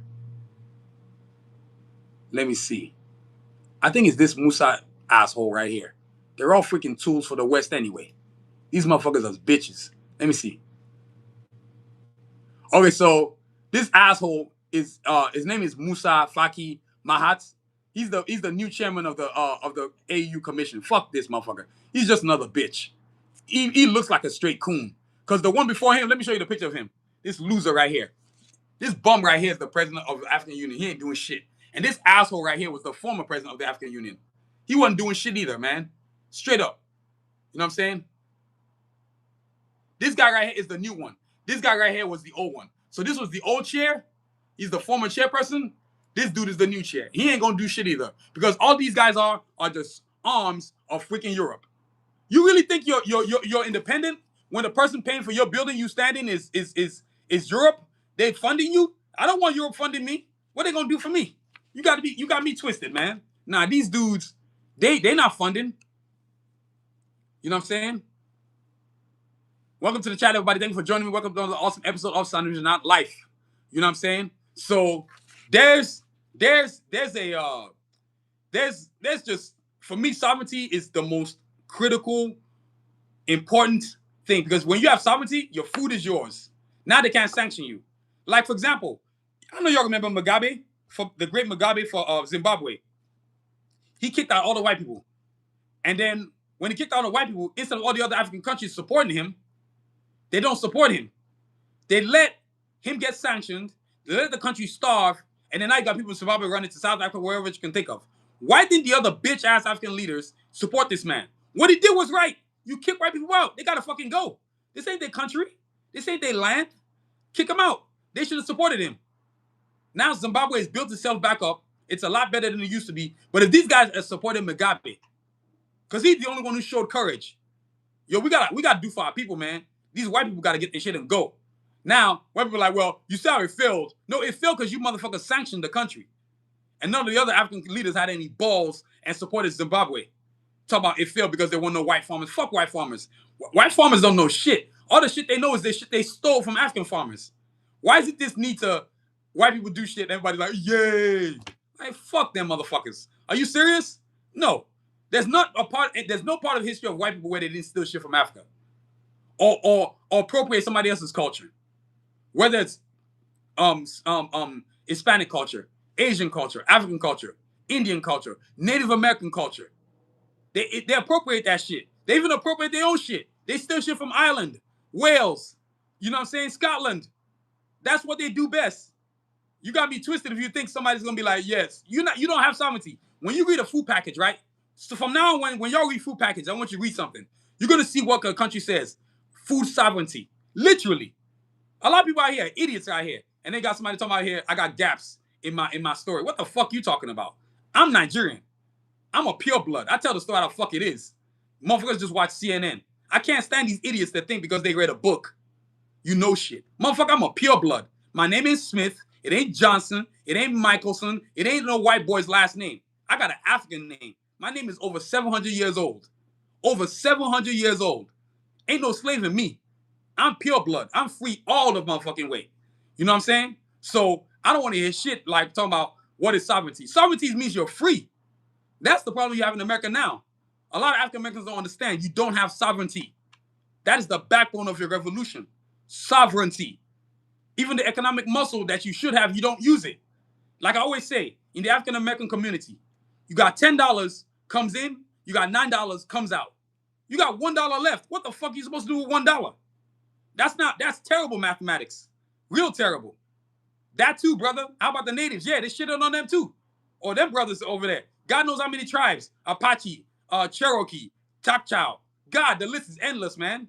You know what I'm saying? So sovereignty, you must have sovereignty. And that's what Traore, Gauta, and Chichene are doing. And let me show you their pictures again. These three amazing heroes. These three African champions. These three men right here are the new champions of Africa. These three men right here. Traore right here. Gauta right here. Chichene right here. These are the three champions of Africa. And the US and France have done their best and done all kinds of scandalous activities to try to discredit these people, these three amazing individuals. But we as Africans ain't having it. Because that was the old propaganda. They would run propaganda and try to discredit these heroes. And then they could kill them afterwards. That's what they did to Gaddafi. the great Gaddafi for Libya. I'm still mad as hell about that shit. And I was a baby when he died. I'm like, how you bitch ass African leaders know they go for this man, know that what he was doing was serving Africa, and you didn't stand up for him? That's some bullshit right there. You know what I'm saying? I'm not over here to like, I know every week y'all used to be talking about superheroes. Nah, not today. Today is real shit about Africa. When it comes to Africa, I don't make no apologies, and I never will. Not now, not ever. You know what I'm saying? If that's boring you, well, then find somewhere else to be. I don't care. You know what I'm saying? There's a point where you have to get where you have to build something. And part of sovereignty is what we say, what we listen to, how we hear it. You see what I'm saying? So what did Niger, Mali, and Burkina Faso do? They cut off Western information. Because Western information is toxic. It's full of propaganda. It's what they use to infiltrate your country. They find some coon who doesn't serve his country but serves himself to come and do all kinds of ill shit in your country. You have to understand how these machines have moved since the Berlin Conference in 1884. Colonialism, slavery, neocolonialism is the most dangerous part of all this journey. What's happening now is that you have what Kwame Nkrumah said is true. If you don't unite, you will fall. United we stand, divided we fall. We've been divided and fallen and fallen and fallen. Well, now it's the time for us to unite and come together. That's what this summit is happening. These three countries, I remember ECOWAS, which is Western African Union, which encompasses about 25 countries. They told ECOWAS, go fuck yourself. We're leaving ECOWAS. And ECOWAS said, well, you're going to join us back or we're going to come with military. They said, okay, come on, bring it. Because guess what? They have better weaponry. They're ready to go. You know what I'm saying? Not only that, but they got three great tacticians. Gayota, Ticheni, and Traore. All these men have been soldiers. They're not just puppets sitting in their seats. No, they're actually military men. This, honestly, y'all, real talk, is what's missing in Nigeria. We need a president that will fucking body motherfuckers. Straight up put people in the bags. If you're a crooked piece of shit, you gotta go. Telling countries like China to go fuck themselves. Telling countries like Europe, USA to go fuck themselves. Telling France to go fuck itself. Italy, go fuck yourself. That's what we need in Nigeria. We need to clone Gayota, Chichene, and Traore and put them all over Africa. Then Africa will be fixed. Because a lot of these leaders we have are just coons. They're appointees. They're not leaders. They don't know shit about sovereignty. All they want to do is polish white people's shoes, take pictures with them at the UN. Oh yeah, I shook hands with Donald Trump. Fuck Donald Trump. Really? This motherfucker's not a leader. You know what I'm saying? So sovereignty for Africans is seeing these three amazing men. And that's why you see a lot of Africans running towards these three amazing men. Gayota, Chichene, and Traore. And saying that when I think it was early this summer, around June, there was countless attempts by France to try to assassinate Traore. And then a lot of Africans, not the governments, but the citizens of African countries said, if you touch our brother, there's going to be World War III. And what I really saw that I was proud of was that there was a lot of Africans, descendants from all over Africa, whether it's in the Caribbean, in England, wherever they was living at, everybody on that social media, like, if you touch our brother, it's going to be a problem. Now, that's sovereignty. You know what I'm saying? We must industrialize our minds. We must industrialize our minds so that you can be free. You ain't going to be free if you don't industrialize your mind. And when I say industrialize, get all the colonialism, all the self-esteem, all the lackluster, lack of self-worth out of your system. Think about this. The Afrocentric culture defines the world. You know how much power that is? That's why Europe has always been scared of Africa. They don't want us united because they know it's a done deal for their ass. But I got newsflash for their ass. Your goose is cooked. It's a wrap. My generation ain't having it. Y'all got to get your shit and get the fuck out. That's sovereignty right there. That's why these three men in the Sahel states. Hey man, you know what, Angel? You can't make people listen to truth. They like their ignorance. It's like that Matrix, right? Like the movie The Matrix. Just leave me in the bubble. Leave me in the tub with a cord attached to me. Let me just live in my ignorance. You have to understand, people. To be enlightened is a burden. To be ignorant, you're just a moron. Walk around every single day. Get married, get a job, work for 40 years, retire, and then die. That's a person who lives in the Matrix. Now, a person that's enlightened, life may be harder, but you are liberated mentally, physically, spiritually. You have a connection with the universe now. You know what I'm saying? So that's how you do it right there. That's why a lot of sovereignty matters, that you must own what you create. You know what I'm saying? So that's sovereignty. Now, when you have sovereignty, guess what it leads to? The creation of your own space. And for me, Sahel is got three great countries: Mali, Niger, and Burkina Faso. They call themselves the AES states, the Sahel states. Now, they decide we're gonna join forces economically, militarily, financially, structurally, industrially. We're gonna share, right? So each country came up with a banking situation, right? A banking structure. Every year, 5% of the tax revenue is going to go into the banking system for the Sahel states, for Niger, Mali, and Burkina Faso, to watch out for each other. So their rule is simple. A move against one of them is a move against all of them. Now that's what I'm talking about. That's how it should be in Africa right now. But no, we won't do that. We got these coon appointees, these bitches that are, you can't even call them leaders, because I'm not calling you no leader. You're an appointee. A leader is Kwame Nkrumah. A leader is Julius Nyerere. A leader is Gayota. A leader is Chicheni. A leader is Traore. A leader is shit. Who am I thinking about? Queen Nongo. A leader is Shaka Zulu. A leader is King Shaka Zulu. Is King Hannibal. A leader is my great grandfather Sanusi. Those are leaders. These motherfuckers we got now are bitches. All they want to do is take all the money from Africa, steal it, and then take all the money to Switzerland. And speaking of Switzerland, African countries should sue Switzerland. Because all your money you got, you stole it from us. We should sue Belgium with their bullshit Belgian waffles. Fuck those bitches. They murdered Patrice Lumumba. They had the nerve to keep his teeth in Belgium. And then they poured acid on his body to disintegrate him. We have no remains to celebrate the great Patrice Lumumba. But don't worry. We as Africans understand one thing. The body is just flesh. The spirit is stronger. So till today, his spirit is still alive. This is why a lot of Africans will not stand down. You see what I'm saying? As long as we got the spirit of Lumumba, Shaka Zulu, all these great African leaders, it's on and popping. We're not, it's over. It's a wrap for Europe and Africa. It's a wrap. It's done. Imperialism is a wrap. My generation, we're not having it. So all these old bastards, all these motherfuckers that are all 60 years old and 70, fuck y'all. Y'all the reason why Africa is fucked up. So us who are the youth, we're gonna fix that shit. Best believe that. They get mad at Gen Zs, millennials. What you mad at us for? You don't want to fuck up the country with your, I'm gonna travel to France. I'm gonna travel to Italy. I'm not gonna do shit for my country. You got me twisted, man. You know what I'm saying? So when you built the Sahel states, right? Niger, Mali, and Burkina Faso saying, we are gonna have our own thing. You're not telling us what to do no more. And if you don't like it, you can come do something about it. And guess what they did? They move us one block. Ever notice that when they're talking, is all three of them agreeing to the same thing?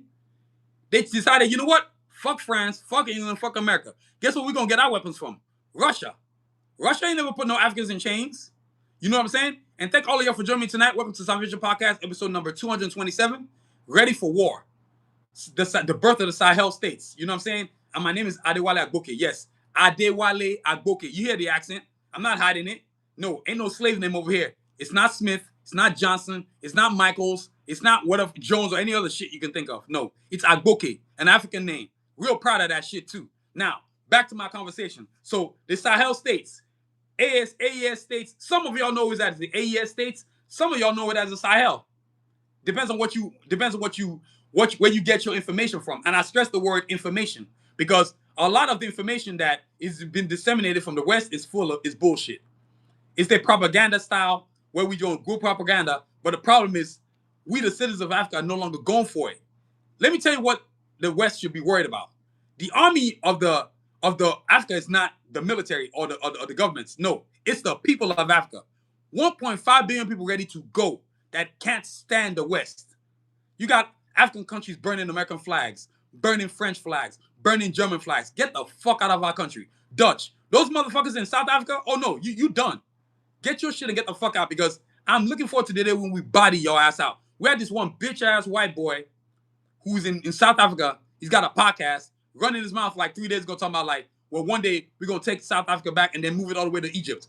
Or you really think Africans are just going to stand there and let you take over back our country, our continent? Motherfucker, we're going to put you white motherfuckers in a bag. All of y'all. Whether you Dutch, Netherlands, England, French, where the fuck you are, take your ass back to Europe. We don't want you in Africa. I can't believe I actually heard this white boy saying this shit. What do you think we was going to do? Just stand there and take that shit? You got me twisted. You know what I mean? My generation, we can't stand you motherfuckers. We're not our parents. Our parents were some bitches. I always say this to people all the time. Between the time of my grandfather and myself, my parents' generation didn't do shit. That's why Africa is the way it is right now. They let these white fucking countries come and steal shit. How is a guy gonna be your friend when he used to be your enemy? Your enemy is still your enemy. They just wearing different clothes. Like African Americans and African Americans can't say Ku Klux Klan is their friend. They still wear the same clothes. Now there are people that are your senators, your congressmen, your sheriff, your county clerk, your bankers, your banking institution, your police chiefs. Those are all members of the Ku Klux Klan. Your enemy doesn't change their mentality. They just change their clothing so they can disguise themselves. As they say, sheep in wolves' clothing. Or in my case, sheep in parasite clothing. Because what a lot of European countries are to me are parasites. They can't exist without Africa. And they know it too. That's why they have to keep you constantly divided. Let's make sure there's a war in the East. Let's make sure there's a war in the West. Let's make sure Sudan is never at peace. Let's make sure the DRC is always fighting. Let's make sure we're still in the Eastern Congo, which is where all the minerals are at. Let's make sure we got coons like Kagame stealing from another African country to benefit his own country. And you're an African man? No, you're a bitch. That's why you all ever noticed that you never heard Traore, Gaota, and Chicheni praising Kagame? Because he's full of shit. He's stealing from another African country to build Rwanda. Motherfucker, you're not a leader, you're a bitch. And then you've been in the post for 25 years? How long you gonna be president for? That's not a leader. You're a dictator. And all this democracy bullshit, y'all can keep that in America. We don't want that bullshit in Africa. That don't work for us. No, thank you very much. Y'all can keep that bullshit. Nah, it's good. We will pass on the democracy because we know it's a means of infiltration, destabilization. You know what I'm saying? So the Sahel state, the AES states, and I'm gonna point it to y'all again so y'all can see it, right? This right here is where is it at? Give me a second, y'all. Let me get this map again. I don't know why this map keeps disappearing. Actually, no, I don't want that one. Nope, I want to show y'all a different one. Wait till y'all see my project I'm working on, man. The history of Africa. It's sick as hell. So look, let me flip the camera, y'all. Let y'all see this right here. You see this arrow right here? These three countries, Niger, Mali, and Burkina Faso, right? They're the ones who are changing Africa. Let me tell you where the greatest bitches in Africa are. Cameroon, Cote d'Ivoire, Guinea, Senegal, Mauritania, all these motherfuckers right here. America's destabilized Libya. They fucked it up when they killed Gaddafi. That was a fucking bullshit right there. The president of Utopia, I'm kind of okay. Kenya's definitely a bitch. He's a piece of shit, Ruto. William Ruto is a piece of shit. Congo right here. This is what they've been fucking up, man. The DRC. Central Congo, right? And then, of course, you got Rwanda up here, right? And the nerve of Kagame to use Congo to build himself up. You know what I'm saying? And claiming to be a good leader. No, you're a bitch. Straight up. Like, I can't respect you, man. You're a straight up pissant, man. This dude, give me a second, y'all. Let me get a map of Africa again. Map of Africa. I want to get a better picture, man, so I can really show y'all some shit. Hey, y'all, bear with me. I'm trying to get a map of Africa, man, because I really want to show y'all some shit. Let me see. Give me a second. Okay. So right here, right? Y'all see my microscopic glass? So Niger, right? Mali, and then Burkina Faso right here, right? And then under that you got Ghana. Now these are the bitch countries that I like to say. These are the bitch countries right here. So you got Niger, my bad, y'all. You got Niger, you got Mali, you got Burkina Faso right here. These are the three Sahel states right here. And guess what?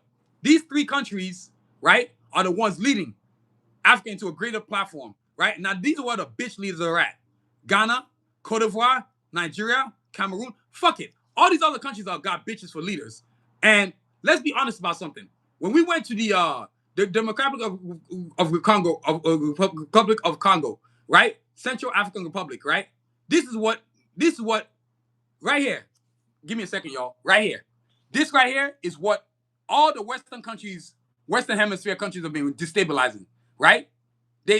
Rwanda thinks it's actually a good idea to keep stealing from the Congo. Rwanda's right here. You think it's a good idea to keep stealing from the fucking Congo. I don't give a damn what anybody says. Kagame has been using Democratic Republic of Congo to build Rwanda. on the backs of the Rwanda. These are Africans, man. This is why the Sahel states was born, the AES states, because these countries have decided, you know what? Bleep you. No, you're not gonna keep stealing and thieving and destroying. No. So to have Traore, Gauta, and Cheney doing what they're doing, I, as an African, I'm proud to finally see some leaders actually doing some shit who are backbone. You need courage, man. You need courage because the Western Hemisphere, along with unloyal individuals in your own country, like I said, just 3 days ago, Burkina Faso caught like 7 people, 2 white men, 4 people from Burkina Faso, and 1 person from Mali trying to cause destabilization in Burkina Faso. They arrested those motherfuckers. And the only way they got those motherfuckers is because they sent their own spies to go see what they were doing. And meanwhile, these countries came in as NGOs. And for a lot of y'all, if you don't understand, these are usually organizations used to infiltrate countries so they can come and destabilize your shit. America's been doing this. The West. So when we say the West, we mean America and European countries, basically white countries, pretty much. And when we say South, we're talking about Asia, Russia, and African countries. So you see, this war that's coming, and it is coming, because a lot of y'all are under the illusion that something ain't going down. Oh no, it's going down. I'm telling you right now, enough's enough. Africa's had enough. We African citizens ain't having it no more. There is no more imperialism. It's done. There is no more white people just gonna live with us. No, fuck all that. Get your shit and get the fuck out. You know what I'm saying? I promise you, one day, particularly, and I'll make this short, South Africa, with these bitch ass leaders that we have, particularly these bastards from the ANC, one day, how you doing, Fred Chambers? Welcome to the chat. Welcome to another episode of Sovereignty Not Life, episode number 227, Ready for War, the birth of the Sahel states. Yes, and I'm proud to be African, baby. Now look, what's going on is that the Sahel states, right? Right now you're gonna have one day, and I'm saying this, it's gonna happen. A lot of white people are going to get thrown out of Africa. It's inevitable. We don't want you here no more. Get the fuck out. Go back to Europe, go back to France, where the fuck you gotta go. But it ain't gonna be Africa. And all these white people that think that they can buy their way through it, the ANC, the African National Congress in Africa, they some bitches. They some corrupt bitches. That's why South Africa is the way it is. If you have any backbone, why the fuck is it that you're letting white people still own 72% of the land? Meanwhile, your people in Cape Town are starving. Starving. You see what I'm saying? Starving. They have no food to eat. They have no nothing for themselves. But you keep on letting white people steal. You have the military to kick these motherfuckers' asses, but you'd rather take payments. You'd rather take payments, man. That's a disgrace. Ramaphosa, the bitch-ass current president of South Africa, as far as I'm concerned, he's no different than when Mandela was there. ANC's been crooked. It wasn't just crooked. They were crooked when Mandela was there too. Fuck him. I'm not a big fan of Mandela like that. I've always been more of a fan of Winnie Mandela. She's the reason why his ass was out of jail. And meanwhile, they always ostracized her. Always ostracized her. Because she's a woman. Because she dared to do what men were doing. Stand up for her country. Like I said, I'm more of a Winnie Mandela fan. I've never really been a fan of Mandela like that, man. Winnie Mandela did so much for Africa. So much for Africa and so much for women. Like the care that she showed. I don't need no clean hero. I'm good on that shit. Be a hero and get your hands dirty. I'm good with that. Get your hands freaking dirty. You know what I'm saying? Get your hands dirty. That, to me, is a hero. So when we come back to the Sahel states, right? Because that's what today's about. The Sahel states is the AES saying we're going to have our own banking system, our own money system, our own financing, our own independence, industrialization, cars, airlines. Like Burkina Faso right now has got an airline. So guess what that means for Niger, Mali? Burkina Faso is now the new airline for those 2 other countries. Now you ain't got to go fly Air France. You ain't got to fly Air whatever. No, you just get on Air Burkina. What's more cooler than actually having an African airline? You being an African person riding on an African airplane. Guess where they bought their planes from? Brand new ones, spanking brand new ones from Russia. And then France is like, France tried to do this right here. They try to say, well, you know, Burkina Faso is on the red, what the fuck they call it, where they say no fly zone. And then Burkina Faso, now France, the same France is begging Burkina Faso to let them back in. No, fuck no. Burkina Faso said, if you want back in, get your ass on national television. That would be Macron's bitch ass, the president of France, and apologize. You know what I'm saying? And apologize. And straight up apologize. That's what we need to do. You see what I'm saying? So that's why I have confidence in the fact that I know that 5 years from now, 7 years from now, Africa is gonna be where it needs to be. You know what I mean? So look at this loser right here. It's just easy to block some of you losers, man. Y'all are some idiots. You actually think you can actually have an opinion. I can just block you, and then it's a wrap. You know, some of y'all are morons. You're incompetent. Boy, Americans are imbeciles, man. Y'all are some stupid motherfuckers. You know what I'm saying? Unbelievable. No wonder why the country's fucked up. Because you got ignorant ass people who don't get to think. You just live in this propaganda bubble. As long as somebody says some shit on CNN, you good. You don't investigate what they say. You don't do none of that shit. You're just like, oh, it's the truth. NBC says some shit. Fox says some shit. And then CNN's bitch ass, faking to be the middle, says some shit. We're good. Idiots, man. You know what I mean? So the Sahel states, man, they're building something special. And they're growing something special.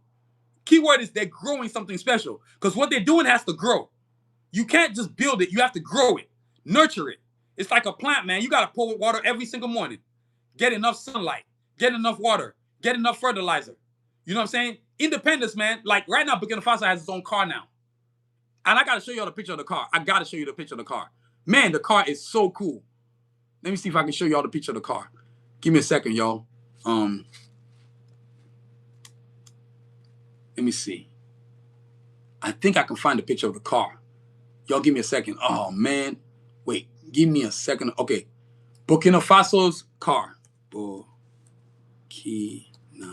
Faso car. Yep, there it is right there, boy. Oh, yeah. Let me show it to y'all. These dudes got their own cars, man. Man, I'm so proud to be an African. Check this out, y'all. They got their own vehicle. Oh, my God. This is so cool.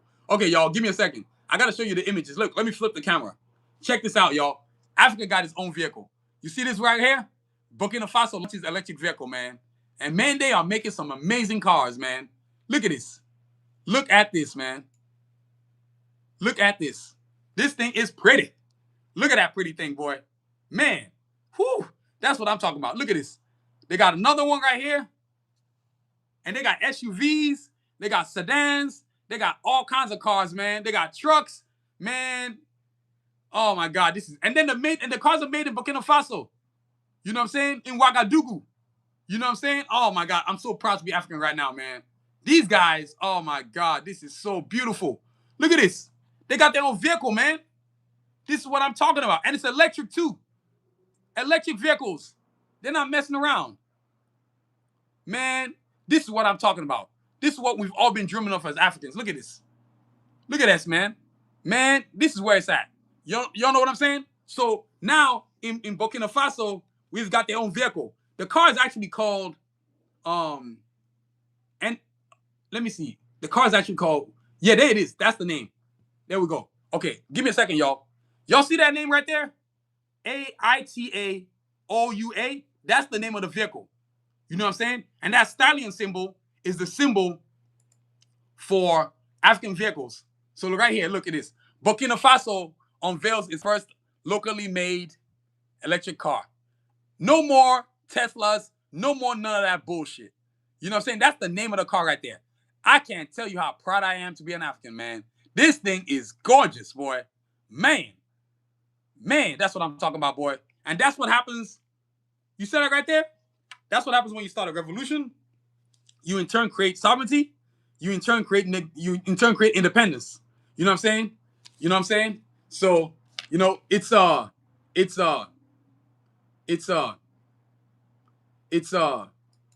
oh man, what's up, girl? How you doing, Mei Lee? Man, how you doing, girl? Yeah, you didn't know. My people's in Africa, girl. We got a car now. Burkina Faso, we got a ride now, girl. We got a ride. You feel me? Them cars, girl, them cars are lit. Man, I'm proud to be an African, man. Girl, you know me, girl. I'm gonna touch the political. You already know what's up with me. You know I don't play. And girl, I ain't seen you in a minute. Look, guess what else your boy got? But I'm gonna get to it later. You know what I'm saying? Guess what came out, Maylee? The comic book. Look at it. I ain't seen you in a minute, girl. Check that out. Oh my God, your boy got the comic book now. So I got the comic book now, girl. I'm balling. You know what I mean? But that's Africa, man. The AES states. And look here, Maylee. If you ever get a chance, girl, please, please, please take yourself a trip to Africa, girl. You gotta go. You got to go. You know what I'm saying? So that's the Sahel states, man. I'm proud to be an African. I'm proud of the fact that these three amazing men. Give me a second, y'all. My DJI is about to run out of power. Oh crap. You know what I'm saying? Are doing something tremendous. They're building Africa, growing Africa, most importantly. They're nurturing her. When you have three countries like Burkina Faso, Niger, and Mali doing what they're doing, it's only a matter of time. Yeah, my book is out, man. Let me put the link in the chat. I thought you knew. Well, I ain't seen you in a minute, so you know. I think the last time I saw you probably, oh my God, what was it like? Like July? I don't know. But yeah, man, I got my book is out, man. Yes, ma'am. Your boy's balling, man. I'm selling them things like hotcakes. I was selling them at Los Angeles Comic Con too. You know what I'm saying? So I'm real proud, girl. Girl, my blessings are blessed upon blessings, man. You know what I'm saying? Your boy ain't gonna complain. You feel me? I'm doing this doggone thing. I am doing this doggone thing. Let me get you the link into the chat. Then I'm gonna talk about my last 2 segments of the podcast, and then so you got two sizes. You got the 7.5 size, and then you got the bigger size. If your eyes are good, get the small size. But if your eyes are bad, get the big size. So the small size is $100. The big size is $200. And trust me, the big comic book is as big as a calendar. I made it huge. Thank you very much. Greatly appreciated. You know what I'm saying? So I be selling them joints, man. You know what I'm saying? I'm proud of myself, man. Oh, don't worry, Millie. I'm gonna show you the book. It's the last thing I'm gonna show y'all for the podcast today. So hang around. I just gotta copy the link of the other comic book into the chat. So y'all, for all y'all who want to check out the comic book, you can go check it out. You know what I'm saying? Join the movement, you know. Welcome to the Africa League. You know what I'm saying? So yeah, man. So right there, the AES states are doing something tremendous. And look, let me show you a picture of these three amazing men again. I got to show you a picture. You know what I'm saying? I got to show you a picture. Look at this. Gayota, Chicheni, and Traore, man. These guys are amazing African leaders that are doing something tremendous for Africa. Giving us what we've always wanted. You know what I'm saying? Giving us what we've always wanted, man. You know what I'm saying? Giving us what we've always wanted. Traore, right here, Burkina Faso. Gayota represents Mali, and Chicheni represents Niger. These three great men have started something amazing, man. And when history writes about the rebirth of Africa, it's going to start off with these three great men. Because these three, and this guy particularly, Gayota, let me flip the camera again. This guy right here, Gayota, he's the one who got the party started. He's the one who said, F you French motherfuckers, y'all got to go. Gayota, this guy right here, man, he's a great general. He got that party started. It's not an accident that he got it started. It's not an accident that Gayota got it started. He is from the country where the richest human being that ever lived came from. Mansa Musa, the richest human being that ever lived. He's worth 5 times the amount of bitch ass Elon Musk. You could take Elon Musk, Bill Gates bitch ass pedophile, and the guy who owns Amazon, whatever the fuck his name is. All them three motherfuckers still wouldn't add to Mansa Musa. You see what I'm saying? That man was worth close to $2 trillion. That's in the money. That's just what he had. Not even what his country had. Just him. Mansa Musa was worth that much. So it's not an accident that Gayota, who is from Mali, does this. Leads the revolution. A lot of people think that Traore is the one who got started with the revolution. No, it was Gayota. Gayota got the party cracking. In 2021, he said, fuck you, France, get the fuck out of Mali. And then all of a sudden, Niger joins the party. All of a sudden, Burkina Faso joins the party. All of a sudden, Chad. Y'all, watch out for Chad. Chad is about to join the Sahel state. I guarantee you. It's in the works. There's no way, because the president of Chad, let me point Chad to y'all. Chad is led by a guy. Chad is right here. Let me flip the camera for y'all. Chad right here, they've got a good leader, man. I got a feeling Chad, right here where my hand is at, y'all, he's a good leader, man. He's got potential. And then another one that's got potential. We've got Angola, I'm not so sure. Namibia, probably so. Zimbabwe, for sure. You know what I'm saying? But yo, I'm telling you right now, man, all you African descendants, be excited. Please be excited because I'm telling you right now, there's a rebirth coming. Africa is going to be the king of the world again. And all these white countries are going to be broke as fuck. Particularly France broke ass. That's why Russia, China, India, Brazil is trying to make relationships with Africans now because they know what time it is. The writing is on the wall. I'm going to say it again. The writing is on the wall. You see what I'm saying? So it's no accident, man. I'm telling you right now. It's a definite gonna happen. You know what I'm saying? It's good to feel liberated. And you can't feel liberated unless you have leaders that are actually liberating you. So when I took my trip to Africa earlier this year, I said, man, I got to get the fuck out of America, man. I've had enough of this shithole. You know what I'm saying? This country is an infestation. It's so parasitic. Look at your president. Every day he spends figuring out how he's going to ruin people's lives. If you ain't white, you ain't right. Let's keep it a buck. MAGA. What the fuck is MAGA? Make America white again. You know what I'm saying? Make America white again.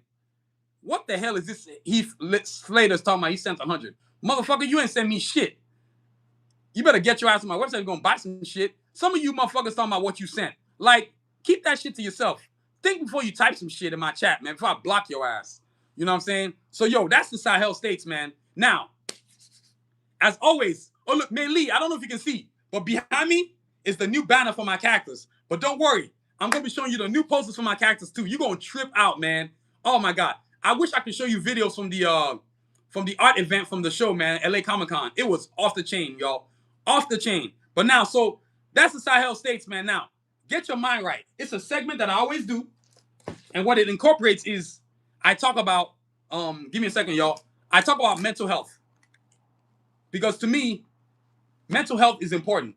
And as Africans, and I'm directing this towards Africans specifically, or those of African descendancy, you must rebuild your self-esteem. You must rebuild it. Don't think you need to live as a white person to be great. No. When they were crawling in caves, you were doing mathematics, the sciences, astrology.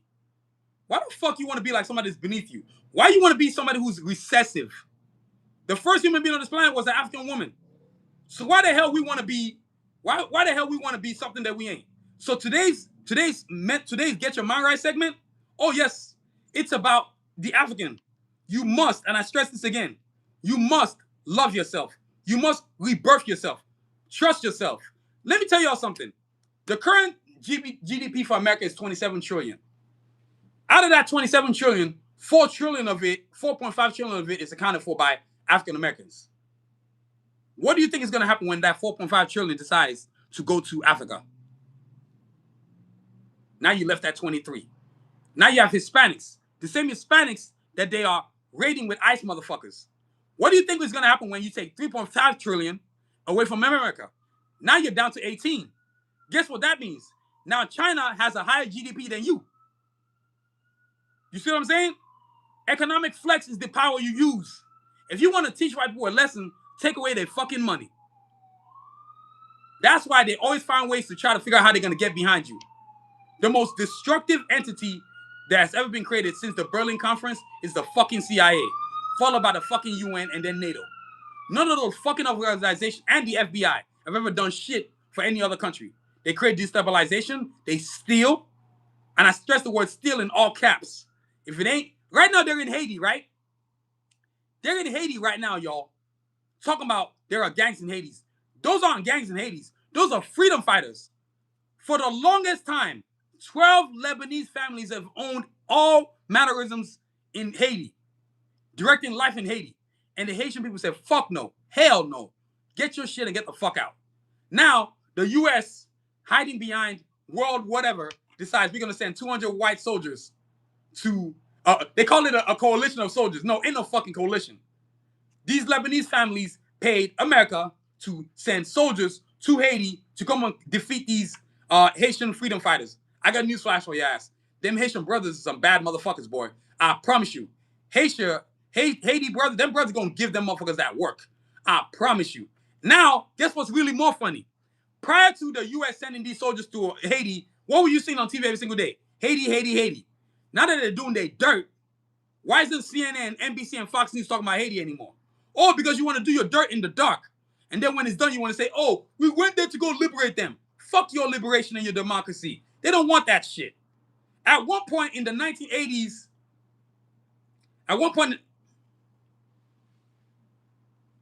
yeah, see this country motherfucker, you're an idiot. Country boy, you're a stupid motherfucker. So I'm gonna enjoy blocking you. Get the fuck off the set. You know what I'm saying? There you go. That's how you deal with ignorant motherfuckers. Now look here, y'all. So what country? Why isn't CNN, Fox News, and NBC talking about Haiti again? Oh, because now you're okay with them going there to do the dirt, which is usually stealing shit that's not theirs. Same thing they're trying to do in Venezuela. You know why they want Haiti, right? Because there's resources, untapped minerals that can be used for technology, AI infrastructure. Let's steal what's not ours again. While my Haitian brothers and sisters rise up to the bullshit of the fucking West. Fuck them. Africa is with you. You feel me? Africa is with you. These freedom fighters, keep fighting. These bitch assholes, I'll help you put every single one of them motherfuckers in the ground.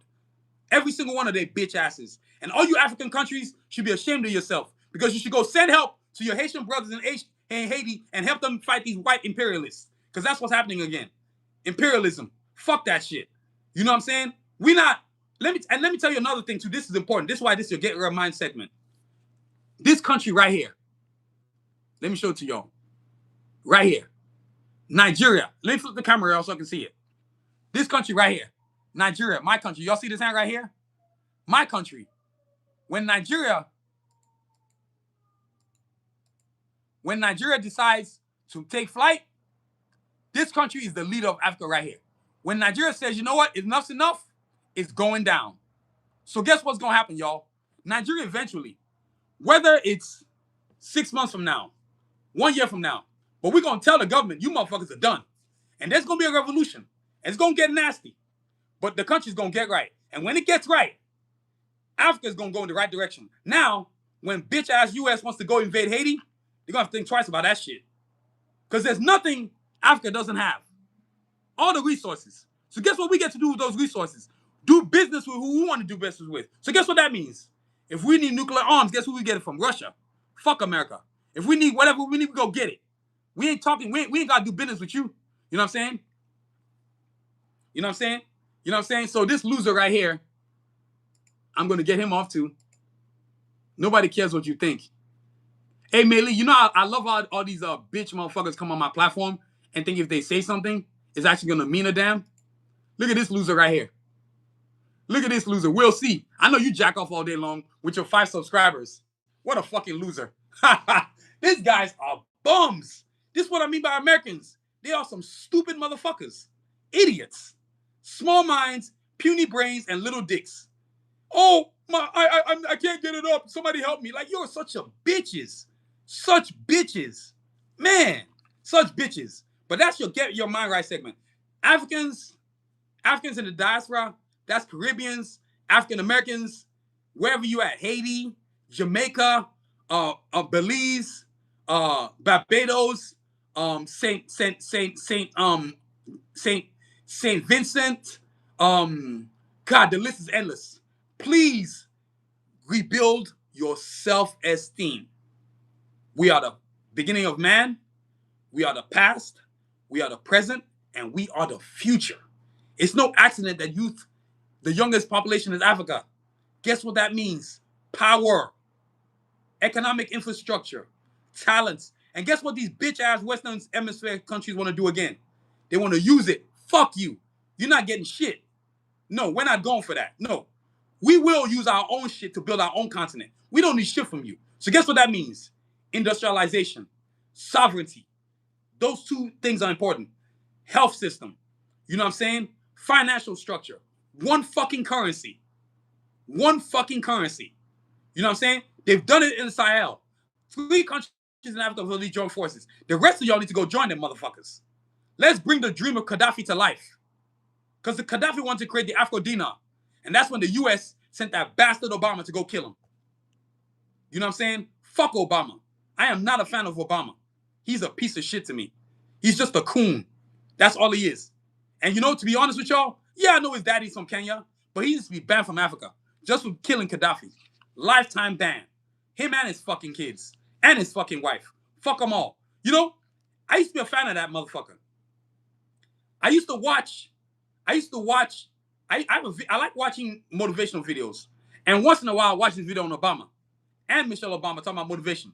I had to delete that shit. I said, "There's no way in hell I'm watching this bastard talk about motivation." Meanwhile, you killed one of the greatest African leaders ever. Gaddafi was trying to unite Africa, and once he started talking about economic freedom, that's when him and the U.S. plotted, and France plotted to kill this brother. Girl, Meili, you already know they know it's coming. And you know what's even more cool? They know it's coming and they can't stop it. Because their usual tactics of propaganda ain't working no more. Their usual tactics of putting a useless leader in place ain't working no more. Meili, let me keep it a buck with you. Let me keep it a buck with you. Africans, especially ones my age group, these old motherfuckers got two choices.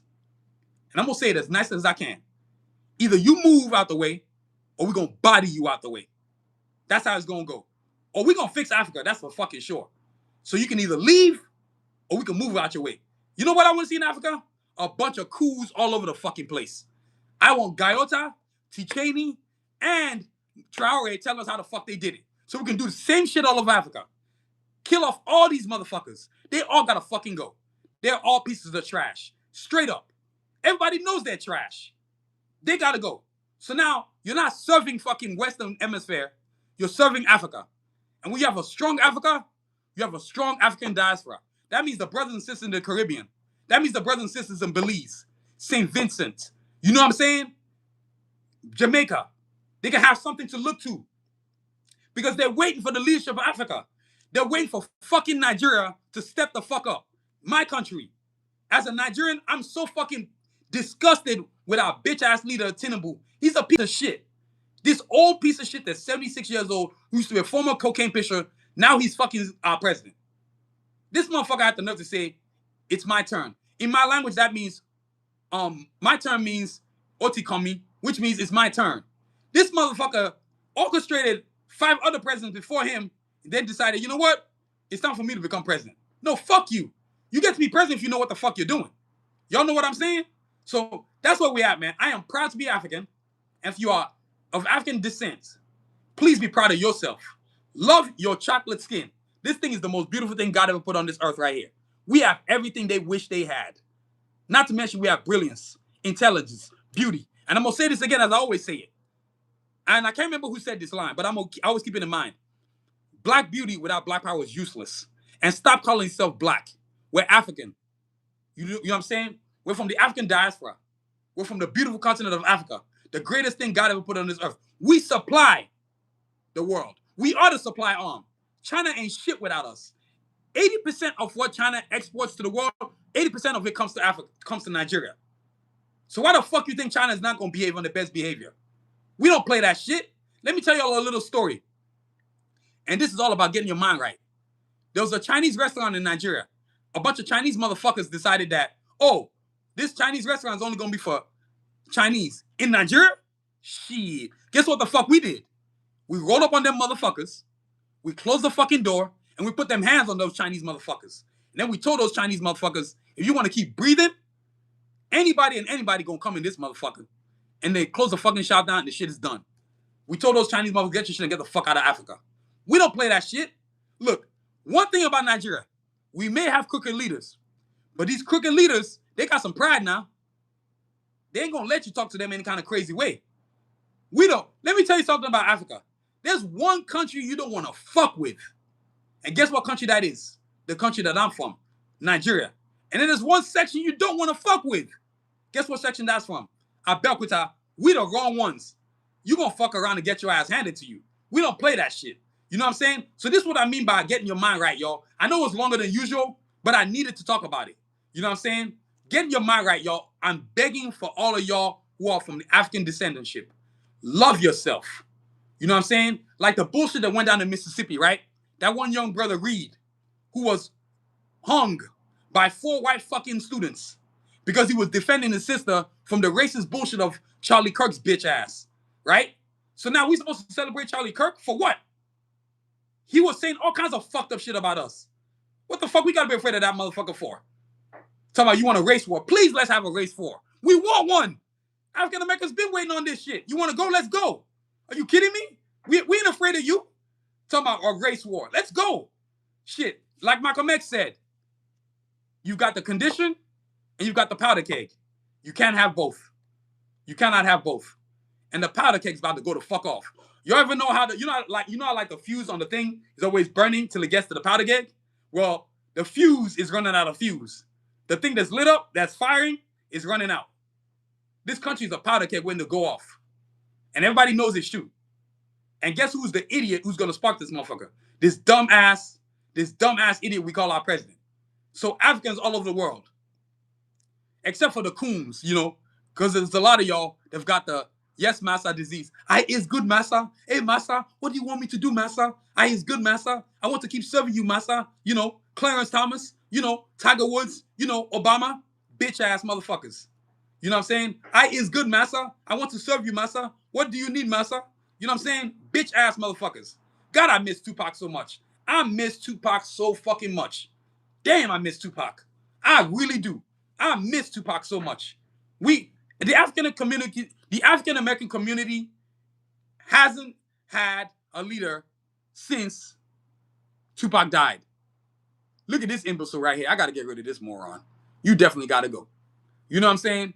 So, that's what is happening. Getting your mind right is very healthy. But today was specifically about being an African, of African descent. So whether you live in Africa, whether you live in England, whether you live in America, you must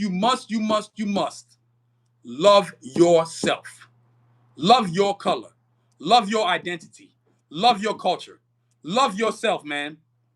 Because when you love yourself, you can't be compromised. Y'all know what I'm saying? So that's it right there. Now, last segment, final thoughts. I know it was long-winded, but damn it, this is an awesome episode. Now, look, final thoughts is simple and straightforward right here. We've got cool gear, y'all. Cool gear. So, Maylee, this is straight up for you. So, straight up, let's start off with, I got sweatpants, I got t-shirts, I got apparel, and then I got phone cases. Actually, speaking of a phone case, y'all give me a second, y'all. I got to do something right quick. It's going to look like I'm getting off the line, but I'm not. I'm actually trying to show y'all a phone case. So, y'all, if you see the phone shaking, please bear with me. Please bear with me. Please bear with me. Y'all, sorry about that. Okay. Look, I should have done this before I started the stream, but my bad, y'all. My bad. Forgive me. I was all excited about the episode. And thank y'all for joining me, man, because it's been a very amazing episode. Now, look, let me give you the rundown and the breakdown, baby. Oh my God, this thing just flying all over the place. All right, here we go. Yeah, Sherry, what's up, girl? How you doing? Welcome to the chat. Another awesome episode. Now, look, y'all, what I'm about to do now, y'all, I'm about to take the DJI camera so I can show you the new clothes we got, and then I'm gonna show you the phone cases, and then of course I'm gonna finish off with the posters. Then of course I gotta get the comic book. I gotta get the comic book. You know what I'm saying? So thank all of y'all for joining me tonight. Welcome to another awesome episode. Yo, it's been a successful episode again. Another awesome episode. Man, I don't know what I'm doing, but I've been on a tear, y'all. I've been on a tear. So give me a second, y'all. Look, let me do like this here. First of all, I got to show y'all the new banner. Y'all got to see that. This one, Mei Lee right here. I know Mei Lee want to see this thing so bad. Look, this one, Mei Lee right here. This is the new banner right here. This is the new banner. Look at this thing. It's sick as hell. Look at this thing looking fire, man. That's the new banner right there, right? You see what I'm saying right there? That's the new banner right there. Now, next up is the clothing. You got the women's gear. You know what I'm saying? Oh. Hey, how you doing, Sherry? Thanks for joining the chat. I'm surprised you're still awake, but hey, appreciate you joining the podcast tonight, man. It's been very, very, very, very, very, very successful. You know what I'm saying? I took a subject that wasn't popular and it became popular. So, people want to listen sometimes. Sometimes they want to listen. You know what I'm saying? So now look, let's check out the clothing, right? This is the women's gear. You got the V-neck, custom newly designed t-shirt. Now, this is College of Assassins Training Day, commemorating the comic book. You know what I'm saying? Look at this right here. But look at the characters. Like, look at the assassins. Look at the way the material looks, man. This is next level stuff, y'all. I'm telling y'all. And then, of course, you got the matching leggings right there. So if you love custom apparel, which you know you do, you got to go get you one of these right here. Now, next up is the men's gear. Look at this right here. This is the men's gear right here, boy. This is what we're doing over here at Sound Vision. Making cool gear. You know what I'm saying? We are unapologetic about our greatness. You know what I'm saying? Unapologetic with the matching sweatpants. You know what I'm saying? Look at this right here. Next level stuff, y'all. Next level stuff, y'all. You know what I'm saying? So that's what we're working with. Now, next up. Now I'm about to flip the camera. And what I'm going to do is I'm going to get some sneakers. I'm going to get some. Oh, yeah. The banner that was my setup at Comic-Con. Yes, it was, Mei Lee. Man, that setup was, man, let me tell you, girl, that setup was off the chain, y'all. Oh, my God. Let me actually see if I can show it to you. Let me see if I can pull it up, that setup. Give me a second, Mei Lee. I'm going to try to pull it up for you. Give me a moment, homie. Just give me a moment. Let me look for it in my photos, because let me get it in my photos, and then I can grab the rest of the gear I want to show y'all. Because I got all kinds of cool stuff now, man. Sneakers, man, it's next level, homie. Next level. You know what I'm saying? Your boy over there. Good night, Sherry. Thank you for joining me, man. Appreciate you, girl. Have a good night. I think I remember you from yesterday. Welcome to the chat. Thank you for joining me. Appreciate you joining me. Thank you so much. Appreciate that, Ruby. Thank you for the energy. Y'all bringing that positivity. That's what the brother talking about. Now, look, let me open up the photo department for y'all. Let me see if I can find it. I'm going to try, Mei Lee. Let me try. Let me see if I can find this thing right quick. Let me see. Oh, I think I found it. Okay, here we go. Hey, Mei Lee, I found it. Okay, check it out. Watch this. All right, Mei Lee, you about to check. You about to like this. Watch this. This is going to be super cool. Watch this. I'm going to flip the camera. It's loading right now. Give it a second. Man, this thing tripping. Here we go. All right, y'all. It's another awesome Sunday. It's the last day of Los Angeles Comic Con 2025. That's right.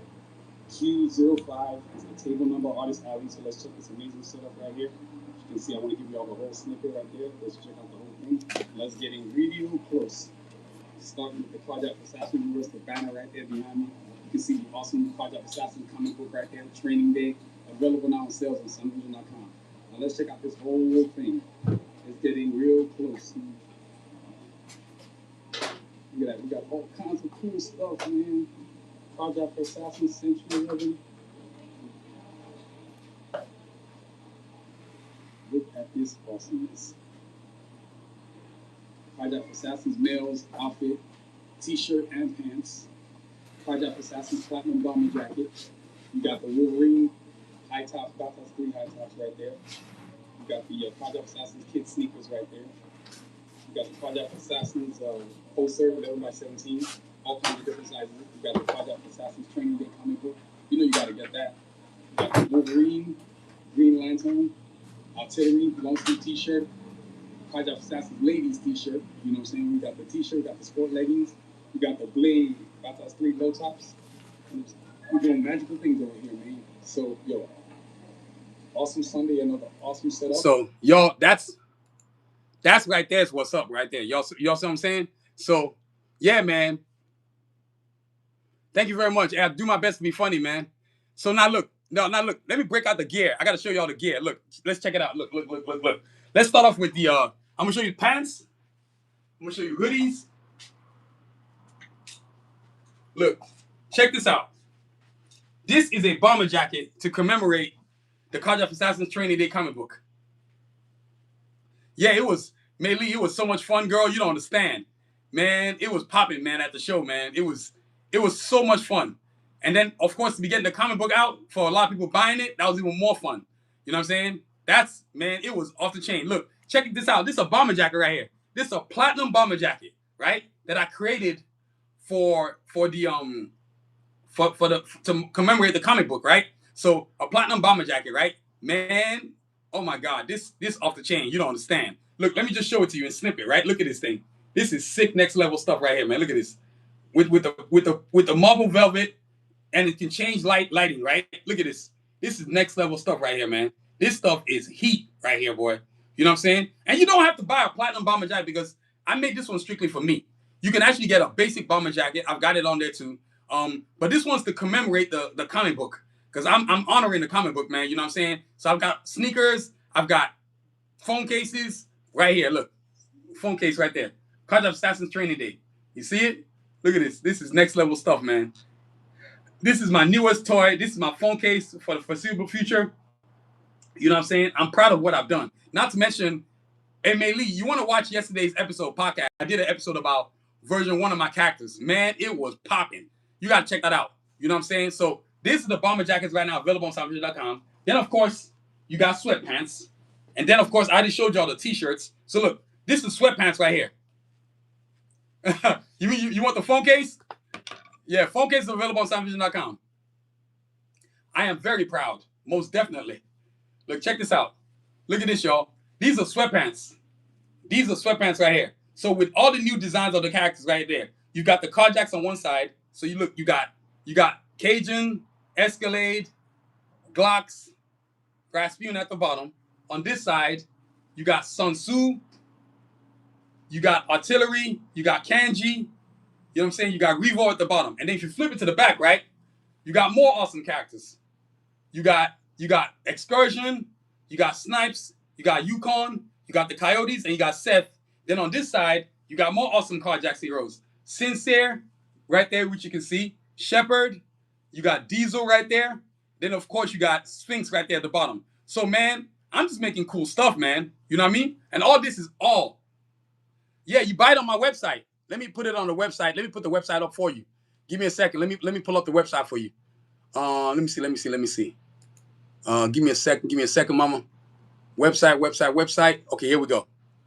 You can comb through the website and figure out what you like, right? That's how you gotta rock it. You feel me? So I'm gonna put the website in the chat right now for you.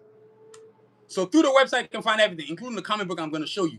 You know what I'm saying? So if you go to my weekly superstars, which is at the bottom of my website, all I got is Carjack for Assassin stuff. Literally, all Carjack for Assassins. You know what I mean? So yo, these are the sweatpants right here. Let me put them away. Then I gotta show y'all some sneakers, because we got some heat. I'm actually designing a sneaker right now for a customer. So once I get off the stream right now, yo, ain't no sleep for the worry, man. Ain't no sleep.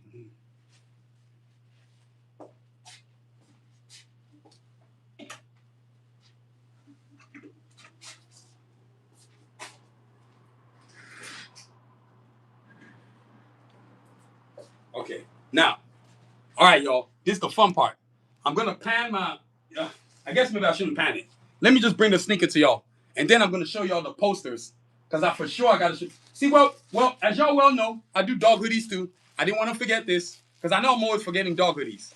Let me show y'all some dog hoodies, cause I know I'm gonna forget this. This is a dog hoodie. If you love dogs, and I know some of y'all love your dogs, guess what we got? We got dog hoodies now. Batman. I made a sample once I can have it with me, but it's a Batman dog hoodie right here. Custom designed. Any character though that I've drawn, including the Carjack Assassin stuff that you just saw, can go on a dog hoodie. And actually, honest with y'all, dog hoodies, my most popular dog hoodies are actually Carjack Assassins. Thank you, May Lee. Hey, this is what I do, man. You know what I'm saying? So I sold quite a few of these dog hoodies. So I got sizes all the way from extra small all the way to large right now. But I'm working on getting extra large. 2XL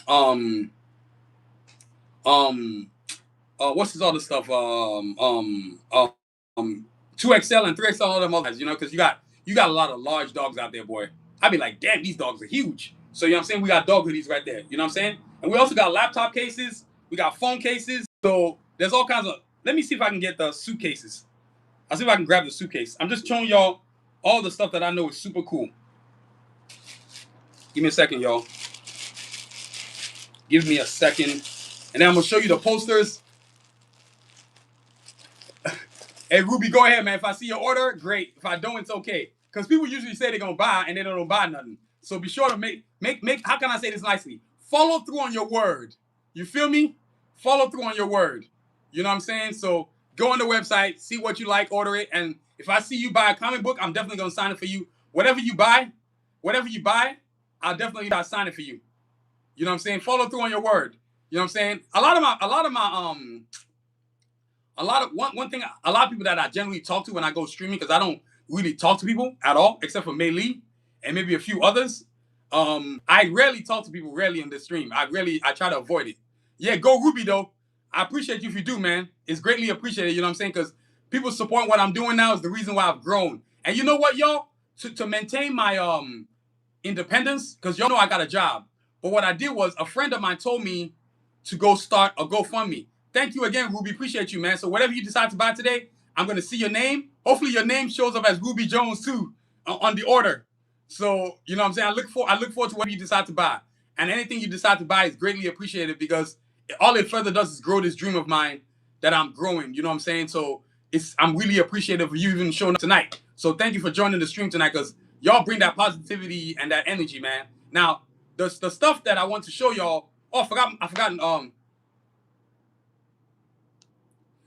Hey, look, appreciate that, Ruby, man. Hey, I take it.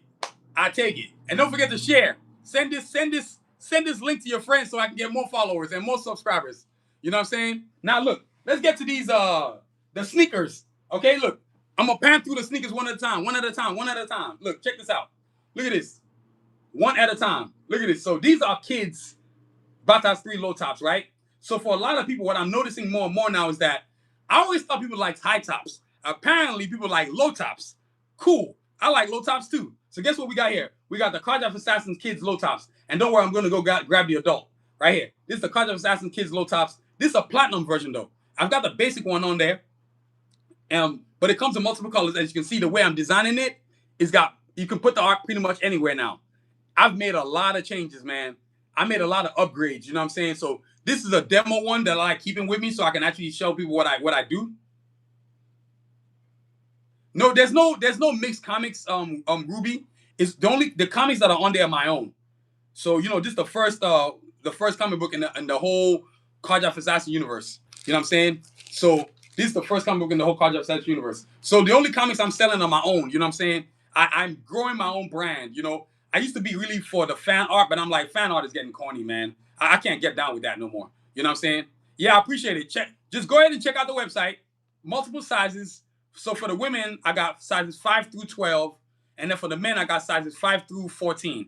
So whether it's high tops, low tops, sport twos, kid sneakers, it's all on there. You know what I'm saying? And then, of course, I got T-shirts. I got art. And remember, any of my drawings can go on any apparel that I make or any phone case. So if I have a character that I didn't put on phone case, no worries. You order something, send me an email, and I'll know what character you want to put on there. You know what I'm saying? So that's how I'm rocking it, man. You know what I mean? So look, check this out, y'all. So Batas 3 Kids low tops right here. Available now on sovergnty.com. And with the cool QR code. Oh, yes, I had to put the QR code. Most definitely I had to put the QR code. Now, next up is Blade. This is a collector's edition. All right, go ahead, girl. Do your thing. Do your thing, man. Do your thing. Do your thing. Let me get up out the way. Brother, I am working on size 18. Believe me. Trust me. I'm working on bigger size. I'm trying to get it all the way to size 23. You know what I'm saying? So give me some time, brother, please. But in the meantime, maybe copy you a comic book or get you a T-shirt. You know what I'm saying? Join the movement somehow. You feel me? All right, Ruby. I'll see you later. So look, now back to some sneakers, right? This right here is a Blade Iron Man Batas 3 low tops collector's edition. That's right. Collector's edition. That's what we're walking with. Y'all feel me? Look at this right here. You know what I'm saying? So the game done changed. Do I have tall sizes? What you mean by tall sizes? I don't even know what that means. But these right here are low tops. This is a size 14 right here. So this is the biggest size I do in the low tops, but I also do it in the high tops too. So depending on what it is that you want, I've got it all available on sovergnty.com. So everything's on sovergnty.com. I just want to show you all the sneakers. Right now, I'm actually working on getting sneakers with black trim. So right now I've got white trim, but I'm working on the black trim. So once I got them jokers, yes, I definitely got 3XL t-shirts. Heck yeah. And what's cool about the t-shirts, I think it's DeJounte, brother. I'm reading that correctly. All the prices of all the sizes are the same. So whether you order a small XL or you order 7XL, it don't matter. I go all the way to 7XL. 7XL, bro. 7XL. And it's the same price. The price don't change. And it's creme de la creme t-shirts. You feel me? Creme de la creme. All I make is cool stuff, man. Look, let me bust out the camera and show you the t-shirt. Now look, next up is the next sneaker, right? You got Wolverine versus Deadpool right here. That's right. Wolverine versus Deadpool, baby. Look check this out, man. Next level type stuff right here. Wolverine versus Deadpool. You see that right there? Yep. You can see the art. I'm just showing y'all. I'm skimming through the sneakers because y'all can tell how cool they are. I ain't got to explain it to y'all. Y'all see them in my hand. You know what I'm saying? So that's what the Wolverine versus Deadpool. And what's cool about my sneakers is that you've got an entire pair of shoe, right? What's on the right foot, the art is totally different from what's on the left foot. Now keep in mind though, this is a collector's edition. Now let's say if you order a Blade or Iron Man or Batman, a lot of characters I've drawn or Cardiac Assassins, I've drawn multiple different poses of that character. So what I usually like to do is that If somebody orders a blade, I'll take both my blade drawings and stick it on the sneaker. If you order a Deadpool, I'll put all my Deadpool drawings. Like I did one sneaker where I put Blade on the right foot and I put Deadpool on the left foot for a customer. I did one where I put Street Fighter. Then I did one where I put Iron Man on one foot and I put Blade on the other foot on the same pair of sneaker. So I can do pretty much anything I want to do, man. You know what I'm saying? So that's what we're working with over here at Sound Vision. Then of course, the ladies are always in my stuff about making sneakers for the ladies. So guess what I did? The wedge sneakers right here. These are now available on soundvision.com for the ladies. Bata's wedge sneakers right here. As you can see, this is a platinum one, but you can get the basic one too. Right here, guess what I got? You got Art, Escalade on one side, Mirage on one side, Artillery on one side, and then you got Cincy on one side. You know what I'm saying? So this is a platinum, right? So Bata's wedge sneakers, and ladies, the women that have ordered these from me have said, yo, they love the comfortability, they love the Yes, I've actually got Mortal Kombat on a poster. So if you wanted, let's say, Mortal Kombat on a t-shirt, I could do that. Or if you just wanted Sub-Zero and Scorpion on the t-shirt, I could do that. So if you go onto the website, you might not see Mortal Kombat t-shirt. But what you will see is another t-shirt. And all the t-shirts cost the same price. So what I'll do is I'll just take your t-shirt and I'll stick Sub-Zero on it in the front and I'll stick Scorpion on the back. You know what I'm saying? One thing I do for my customers, I'll at least let you have 2 characters on the t-shirt and pay the same thing. You know what I'm saying? So that's what I do to customers. Any t-shirt, I'll say, hey, look, you can get 2 characters. Like I did this one t-shirt where I put Batman and Nightwing in the front and I put Cyborg and Darkseid on the back. That shirt was gangster. Let me see if I can find it when I find the video, once I show you all this stuff I'm showing y'all. You know what I'm saying? Then, of course, you got the Bata's wedge sneakers right here. The Bata's 2 Sport 2s. These are also available on soundvision.com right here. You know what I'm saying? The Bata's Sport 2s right here. But don't worry, I'm going to get into depth with these sneakers on Saturday because every Saturday is sneaker day. You know what I'm saying? So right here, these are the Bata Sport 2s right here available. And what's cool about these sneakers is that they got no shoelace. I can't stand shoelaces because I just don't like shoelaces. So I created a sneaker for running without shoelaces. Yeah, that's what your boy doing, man. You know what I'm saying? So on this foot is Black Panther. On this foot is Batman. This is what your boy working with, man. This is what I'm doing over here, boy. I'm just making that thing happen. You know what I'm saying? So, yo, Bata Sport 2s now. I got to get 2 other sneakers, show you the posters, and then the comic book, and then we got to get up through because I got work tomorrow.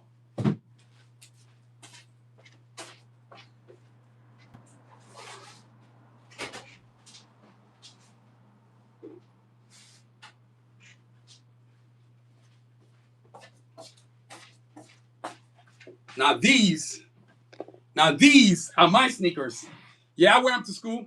So these are the Batas 3. As you can see, they're dirty. But what do you care? As long as you can see them. Look, these, you see what I mean by the art? I can change whatever I want. So this is what I wear to school all the time. I wear about and about. So you see on one side, I got the Assassins. Then on the other side, I got the Carjacks, right? You know what I'm saying? But actually, right now, I'm working on version 5 of my characters. And then, of course, you got the sneakers, the Sport 2s right here. These are available on soundvision.com right here. You know what I'm saying? So for all of you who are part of the chat now, please don't forget to like, subscribe, and definitely hit the notification button. You know what I'm saying? So these are the Bata Sport 2s. These are actually my pair of sneakers. These sneakers are actually my personal sneakers right here. So if I'm not rocking my sneakers, how am I going to expect y'all to rock my sneakers? You know what I'm saying? I got to love my product more than y'all love it. You know what I'm saying? So that's what we're working with.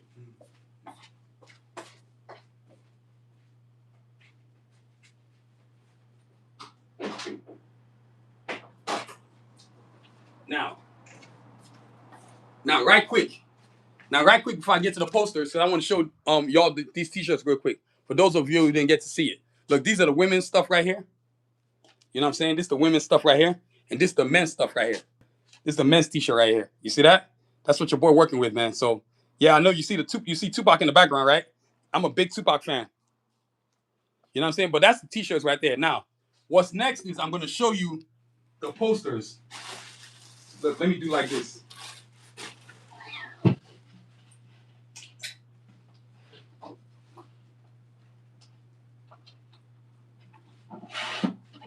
Now, you about to see some, Maylee, you about to see some cool stuff right now. This is going to be sick as hell. All right, let me pull up, man. Let me pull the hell up. Oh, this is about to be next level stuff. Check these posters out, Maylee. You about to trip.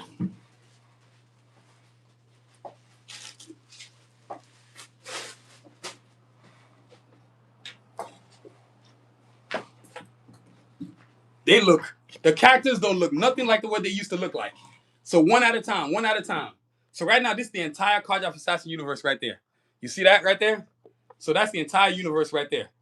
You know what I'm saying? That's the entire universe. So that's everybody in there, right? So this is a commemorative limited edition poster.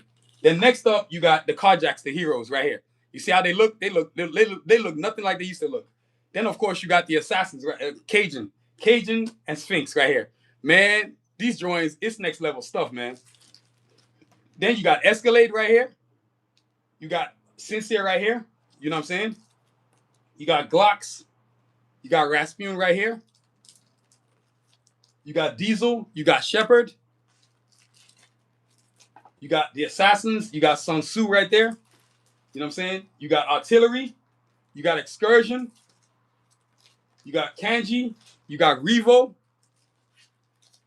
You got Snipes. You got Yukon. Then you got the Coyotes. And of course, you got future Carjacks. You know what I'm saying? You got Mirage. You got Bolt. You got Silver Spider. You got Enigma. And they got my characters was the Avengers. But that's what they're looking like, man. You know what I'm saying? That's what the new Carjacks for Assassins characters look like. You know what I'm saying? Then, of course, let me show you some of the usual suspects that you know about. Because I know people always want to see that. So I'm always showing it. I'm not, of course, I'm not into fan art no more.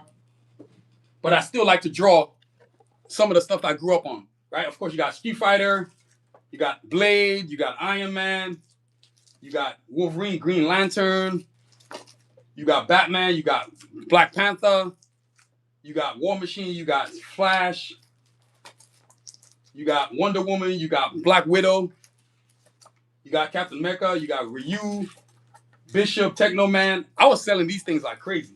You got Spider-Man, you got Ultimate Spider-Man, you got Captain America, Sam Wilson, you got Gambit, you got Storm, you got Wonder Woman, you got Chun-Li, you got Black Panther Shuri, you got Cyborg, Deadpool, Rogue, Captain Marvel, Hulk, Superman, Hawkgirl, Catwoman, Killmonger, Venom, Black Adam, Thor, Street Fighter, Green Lantern Corps, Static Shock, Joker, Black Lightning, Optimus Prime, Darth Vader, Darkseid, Cammy, Power Rangers, Green Goblin, Nick Fury. Then of course you got Ghost Rider. You know what I'm saying? So that's all the art right there. So we got to come back to the Cardiac Assassin universe. Y'all give me a second. So you got to finish off with that right there. So I mean, but look, let me let you get a close look.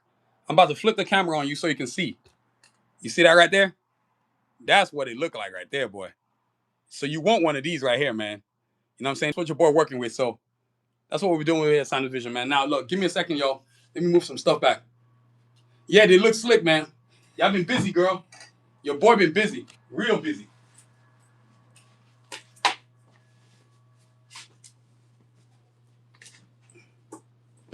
So give me a second, y'all.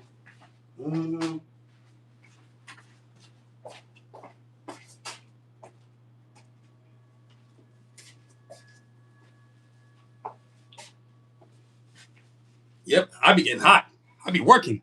So y'all, that's all the cool stuff. And last but not least, because this is probably the coolest thing you're gonna see all tonight. And I promote it literally every single day, mainly. Literally every single day. I'm always promoting this comic book on my lunch break, at work. It don't matter. I'm on it, man. Now, right here is the comic book.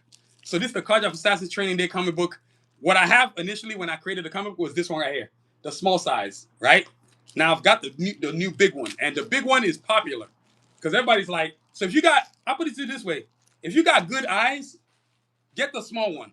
But if your eyes are like suspect like mine, get the big one. You know what I'm saying? So you're right here, Cardiac Assassins Training Day comic book. So this is the front right here, Melee. Yes, I bought both of them for me. You know you got something cool when you buy it yourself. I literally bought my own comic book. That's how cool my comic book is. I said I gotta drop these dollars on me, drop these dollars on myself. You know what I'm saying? So I bought my own comic book, man. That's the coolest feeling ever, right? So this is the front. Of course, you got the Carjacks on one side, you got the Assassins on one side. This size right here is a 7.5. This size right here is an 8.5. And look, you can look at them right next to each other. You're like, holy crap. There's a significant difference in size, right? You know what I'm saying? So then you got the back side of the comic book. So you can visit soundvision.com and get your order on and join the movement. You know what I'm saying?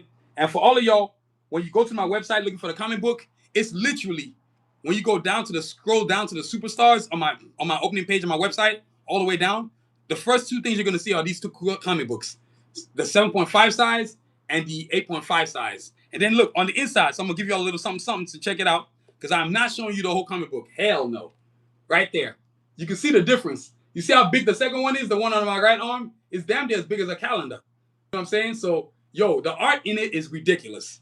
Trust me, it's a great read. A great read. And you know you've created something great when your nephew calls you, who's 9 years old, telling you how cool the comic book is. My nephew called me this morning, man. It was the coolest feeling ever. I designed him a backpack that he wears now to school with my cat with my drawings on it. And he said his teacher loved it so much that he wanted to know where he got it. And then my nephew told me, "Oh, it's my uncle that does this stuff." And his teacher was like, "What? Your uncle does this?" Then he called me this morning, "Uncle Junior, can you give me your website so I can give it to my teacher?" And he wrote it down on a piece of paper. What kid you know does that? You know what I'm saying? So, man, things are looking good, man. So I cannot complain about life, man. So, yo, that's what we're at today, man. So today's podcast was amazing. Today's podcast was beautiful. Thank you for another successful episode again. And look, the cool thing is, what's cool about my podcast episodes now is that the average view of what people are staying around to watch me. You know what I'm saying? Hey, thank you, Maylee. Appreciate the energy, girl. I'm proud too, man. Shoot. You feel me? Stay proud and be chocolate and love yourself. You feel me? You know? I'm not saying we shouldn't love others. I'm just saying that we should love ourselves too. You know what I'm saying? Like James Brown said, be African and proud. Be black and proud. You know what I'm saying? Love your chocolate. Be that chocolate. Like Tupac says, the blacker the sweeter the berry, the sweeter the berry, the blacker the juice, or something like that. Black, I don't know, something like that. But Tupac said something like that. Blacker the berry, the sweeter the juice, something like that. God, I miss Tupac. You know what I'm saying? But that's what we got to do, man. And since we ain't got champions like Tupac, the rest of us got to fill in, because the Tupac ain't here no more. So we got to fill in and do our best and do something for God's sake. You know what I'm saying? So, yo, like I said, today was about the Sahel states ready for war, ready to go, not taking any more shit, wanting sovereignty. And please, all of y'all joining me now, please sure to like, subscribe, and definitely hit the notification button. And please, today was about the origins of the Sahel, the history of the Sahel, the revolution going on right now in the Sahel, the sovereignty going on in the Sahel right now, them forming the Sahel states at the AES. So now, they even pulled out of the International Court of Appeals. They told the International Court, ICC, go fuck yourself. You know what I'm saying? We're not working for you motherfuckers no more. You don't do shit for Africa. So why should we let you pass judgment on us? So they said, fuck you. We're going to go start our own court system. And that's exactly what they did. I know European powers right now are mad as hell. And the thing is, we can fight back. That's the problem that they have. See, before you couldn't fight back, but now you can. And that is a threat to them. They are scared of that. They don't like Africans that think like me. They don't like Africans that think like Traore, Gauta, and Chicheni. They don't like Africans that don't want to just be like, oh, wow, white people are awesome. How you doing, girl? Welcome to the chat. You know what I'm saying? They don't like people like that. They want us to be coons. I don't do coons, you know what I'm saying? So that's what's up, man. And look, please, get your mental on. And look, I always talk about this too, because something I almost forgot. Make sure you get a journal, man. Yes, I sell them on my website, but make sure you get a journal. That way you can appreciate yourself. You just missed some me talking about some gear and comic books. Right here. The comic book. Let me show it to you. So you see the front, you got the small size, you got the big size. Then you flip it around, you got the top one, you got the bottom one. So the small one is $100. The big one is $200. This one used to be $200, but it's got a 50% discount on it. You know what I'm saying? So I made it $100. You know what I'm saying? And then look, let's look at the inside of the comic book. I want you to see it too, because you missed this. Right here. That's the comic book right there. Yep. So this is also available on the website, sovergnty.com. So for all those who want to buy, go buy. For all those who want to support, go support. I take the support. You know what I mean? But journals, man, I always got these journals. And I always talk about the journals because this is an important thing in terms of your daily activity. Writing what you went through as the day. And hopefully it's mostly positive. But this, as far as for me, ever since I've finished my therapy, this is now day number 864. 864 days, y'all. Wow. That I've written consistently. I don't miss a day, y'all. I don't miss a day. Like right now, I'm going to write in here. I went to school. Watch this. I'm going to write. I went to school. Give me a second, y'all. I'm actually writing in my journal.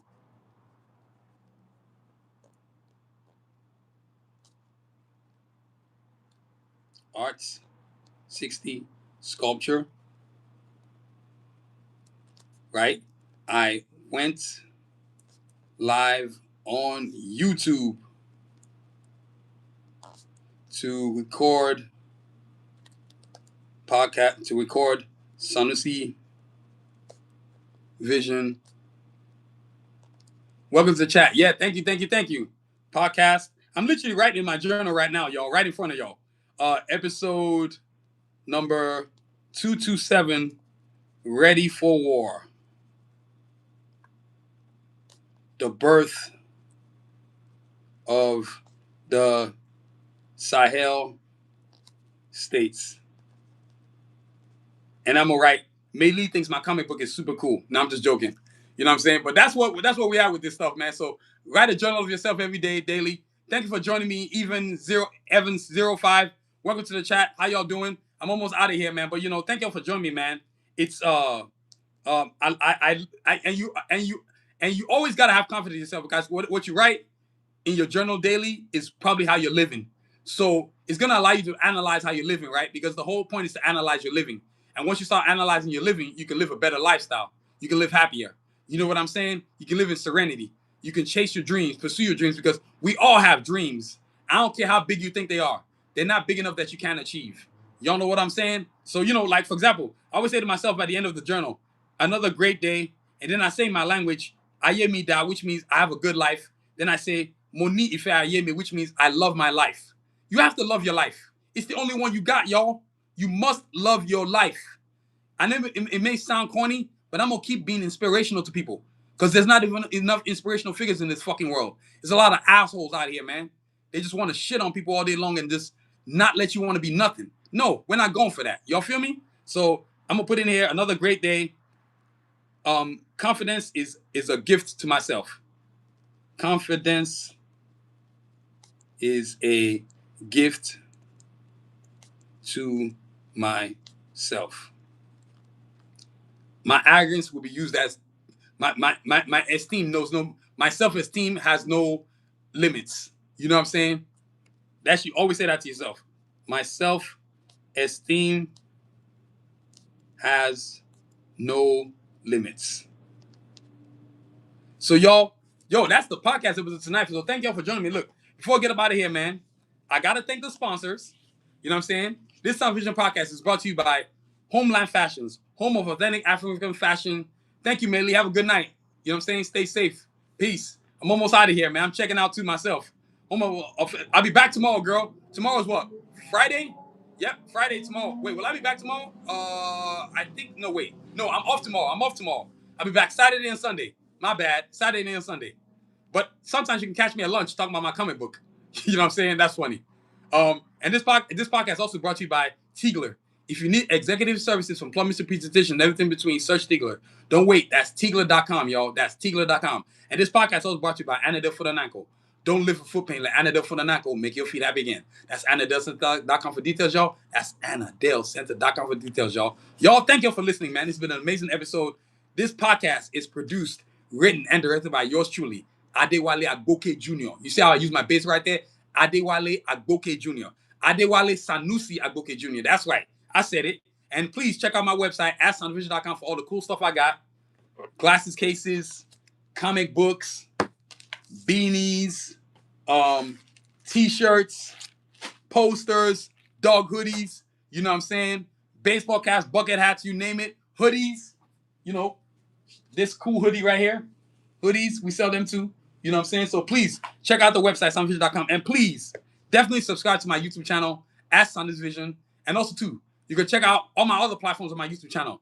I've got a Carjack Assassin one. Hey, Mei Lee, you definitely want to follow my Carjack Assassin one. I've also got one for Batas, and I've also got one for Asho. All this on YouTube. You know what I'm saying? So please check that out. Definitely subscribe to that. You know what I'm saying? So please check out all the cool episodes of my podcast, all of my Sanusi Vision channel. Latest episodes. Last week was Sonic the Hedgehog. This week is Ready for War. Next week, you don't know what's coming. You know what I'm saying? And please check out my social media platforms: TikTok, YouTube, Instagram, X, But the main ones that I really mess with is my YouTube and my TikTok. I really could care less about Facebook, Instagram, and X. Facebook, I put reels on there, but I really think Facebook is a joke. You know what I'm saying? So I just like whatever, man, with that. You know what I mean? It's true. The two platforms that are really worth the damn are YouTube and TikTok. The rest of them ain't shit. You know what I'm saying? And please, don't forget to review us, rate us, give us a 5-star. Don't be a hater. You know what I'm saying? And there's two things I always say before I get up out of here. One, there's no success in skipping steps. The back of the line is just as important in front of the line. Be determined, not desperate. And then the second one, your dreams can be delayed but must never be extinguished. So wait your time while the universe delivers your right hand. Be determined, not desperate, y'all. Y'all, continue to inspire and achieve. Aspire to your greatness. Believe in yourself. Trust in yourself. Know yourself. Love your chocolateness. Be a proud African American. Be a proud African descendant. And know that you are great. You are that shit. You know what I'm saying? And as always, y'all, continue to aspire and achieve. Stay safe, y'all. Have a great week. See you on Saturday.